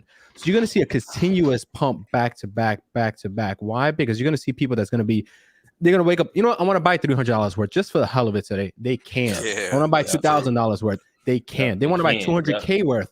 They can, right? But Ethereum, you can't do that. I don't care if you have thousands and hundreds of thousands. Right. Before you press that button, you kind of think about, is it worth it right now? Well, Pulse, there's not going to be no, is it worth it? It's right now. Buy. So it's going to be beautiful, man. Yeah, because you gotta really think about that purchase, right? Because it's gonna cost you a few hundred at a minimum. Right. That's what makes everything. It makes it so hard to onboard some like other people as well, because they don't understand the fees. Like I had to gift. I didn't have to, but I gifted my sisters Hex for their birthdays, right? So that was the only way. But I spent almost $200 in fees just to send it. They were like, so, and then the staking is another whatever it was, and I was just like, we're just gonna hold out. Just as long as you have it, I just rather that, you know, we just stake a while, have it. But like, the staking part is hard now. It's making it like very difficult to make it make sense. So what I'm gonna do is I'm gonna probably just send them some ETH or something to a wallet and talk to them on the phone, and they'll probably see this stream. I've sent them a link. I hope they're watching, but if they're not, I'm gonna walk them through it over the phone and basically, you know, pay for it out of my pocket, and that's fine. But I need them to be staked. You know, like I have my fiance, she has her 2 cheers, but I want to make sure my sisters have something put away. You know, so that's beautiful, man. Yeah, I mean, it's hard for people to understand. Yeah, so why is staking important, right? It gives us the opportunity to pick a time frame and stick to it, and just let the market do its thing, right? Because we can't control what others are gonna do. We can't control what the market's gonna do, and that's important, bro, because that's what's gonna give us the power, right, to really make the money. Right, because you have this opportunity that's once in a lifetime because of how young this technology is, right? Like the price has evolved at such a pace that the returns are in 6-figure levels. Like that's crazy. Like there isn't a lot of systems out there that are providing that kind of yield, that kind of return. There's not. I mean, to think that, I don't know if you've ever heard my explanation of this, Justin, this chart. Yeah, I have had a few. Yeah, so this is like a once in a lifetime opportunity, right? Even the stock market all-time low for the S&P 500 price to earnings ratio was 5 times, right? Not 5%, but 5 times. And here we're able to obtain value at 17%, right? Which is basically like paying 17 cents for $1 or paying $5 for $1, right? At some point in the future. This is basically the same concept. So, you know, the value that you're obtaining here is, you know, unimaginable, right? And a lot of people just can't fathom that is really true. So, you know, this is the kind of thing that's kind of scary, right? Because when you sit here and you look at something that literally just does this, right? Because that's the thing. People are just looking at it like, you know, this is, oh my God, this dip. Right, but they forgot the rest. You know, this literally came from like 4 zeros. Crazy. That's pretty crazy. Crazy, bro. Right? And that's 1,000x return. Like, you got rid of 4 zeros. That's not a small feat. And we're all the way at no zeros, right? And we're just floating around. And this is all that this does. This just floats around. This is the whole objective. It's a store of value, right? And the T share is literally the thing that gives it the value, right? And this is why we're talking about shares and T shares and why are those important? Well, those are important because those are the things that pay you, right? That's that payout per T share. And recently it's paying out $1.02, right?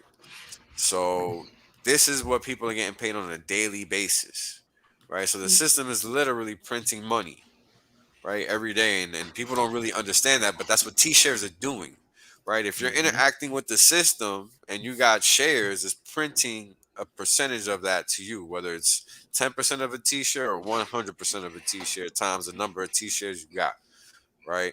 That's literally what's happening. You're receiving a monetary value every single day, right? And we're about a half an hour away from that point in time over here on the East Coast. Yes. But you know, it's this is what's going on, right? So this is, we're so early, right? 70,000 stakers, and people don't even know what crypto is, and crypto is literally just an opportunity for you to move your value onto a network where you can literally choose what you want to do with it, right? And Hex is one of those best opportunities where you can take your money, allocate it for a specific period of time, and obtain a yield for it, right? Like, that's difficult to do. You can't just find rate of return out there in most places. So nowadays a high yielding account, they say, is 1-2%. I mean, that's crazy, but that's supposedly high yield. But over here, we get to talk at least in double digits on the low end, because for a 1 year yield, you're getting like 13%. Right? It's dope, man. It's dope. I mean, I mean, imagine just putting 10 G's on the table and saying, yeah, I'm gonna get at least a G back. Crazy. Right? Like, you can't beat that, right? And looking at how the system operates and staring at this chart, you understand that the odds of you only getting your money back are slim,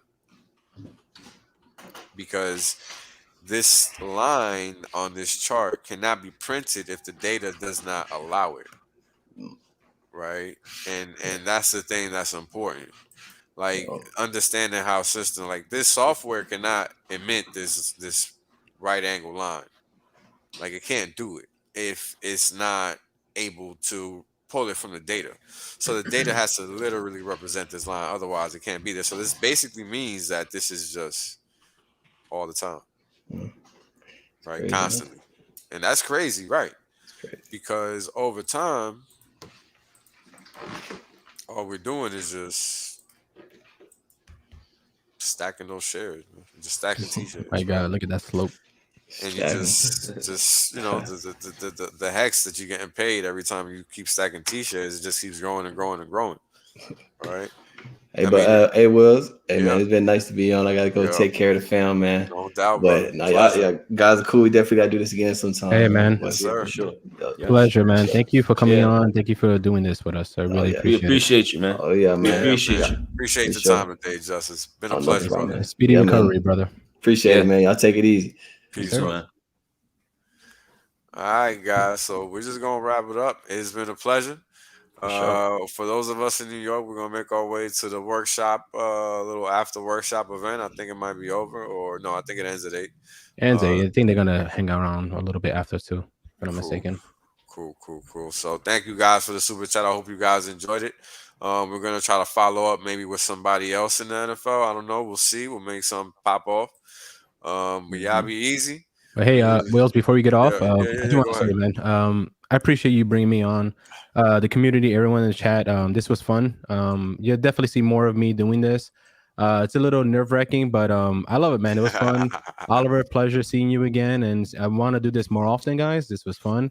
And Will, you my guy, man. Thank you. Really, thank you. We talked about this multiple times. Thank you, brother. You're the one putting in that legwork, man. You push me for doing this. I appreciate it, man. Thank you. You're the one putting in the legwork, brother.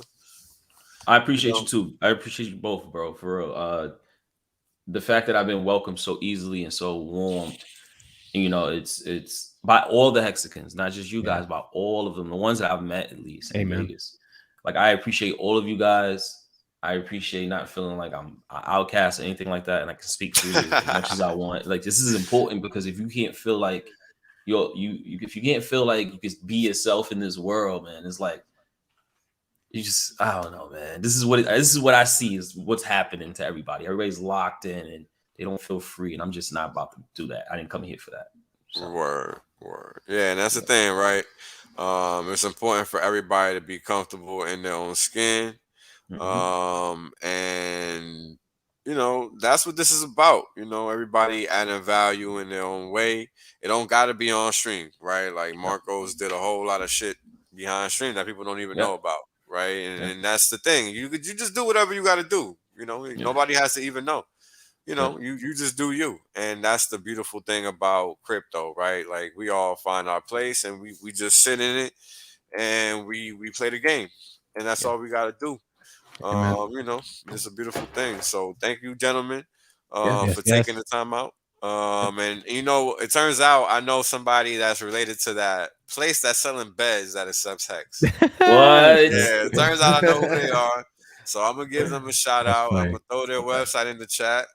It's Beds to Go, the name of the guy of the entity, the business. So you guys check them out. You know, do whatever you know, pay whatever you want. But you know, they accept Hex too. But shout out to them. The Beds to Go .my Shopify, and Beds to Go has dashes in there between Beds to Go .my Shopify. So you guys go check them out. Word. I mean, at least somebody's accepting crypto, right? I mean, I mean, it got to start somewhere. Honestly, it really does, man. Adoption is important, man. It's always a common complaint. But all right, thank you guys. We got to wrap it the up. Hex again. For sure. See you guys soon. Yo, Wells, I'll check you in a bit. Yes, sir. Peace out, guys. All right. Yes. Right. The reality is that I want to be rich as fuck. There's only one way to be rich as fuck. That's by sitting on your ass the longest. That's it. That's the secret. The guy well told you. Richard done told you. I done told you. Kareem done told you. Maddie done told you. Everybody done told you. Everybody done told you. Shit, motherfuckers still acting like they don't know. Appreciate that. I appreciate that. 100% safe. There's plenty of games left. Valiant done told you.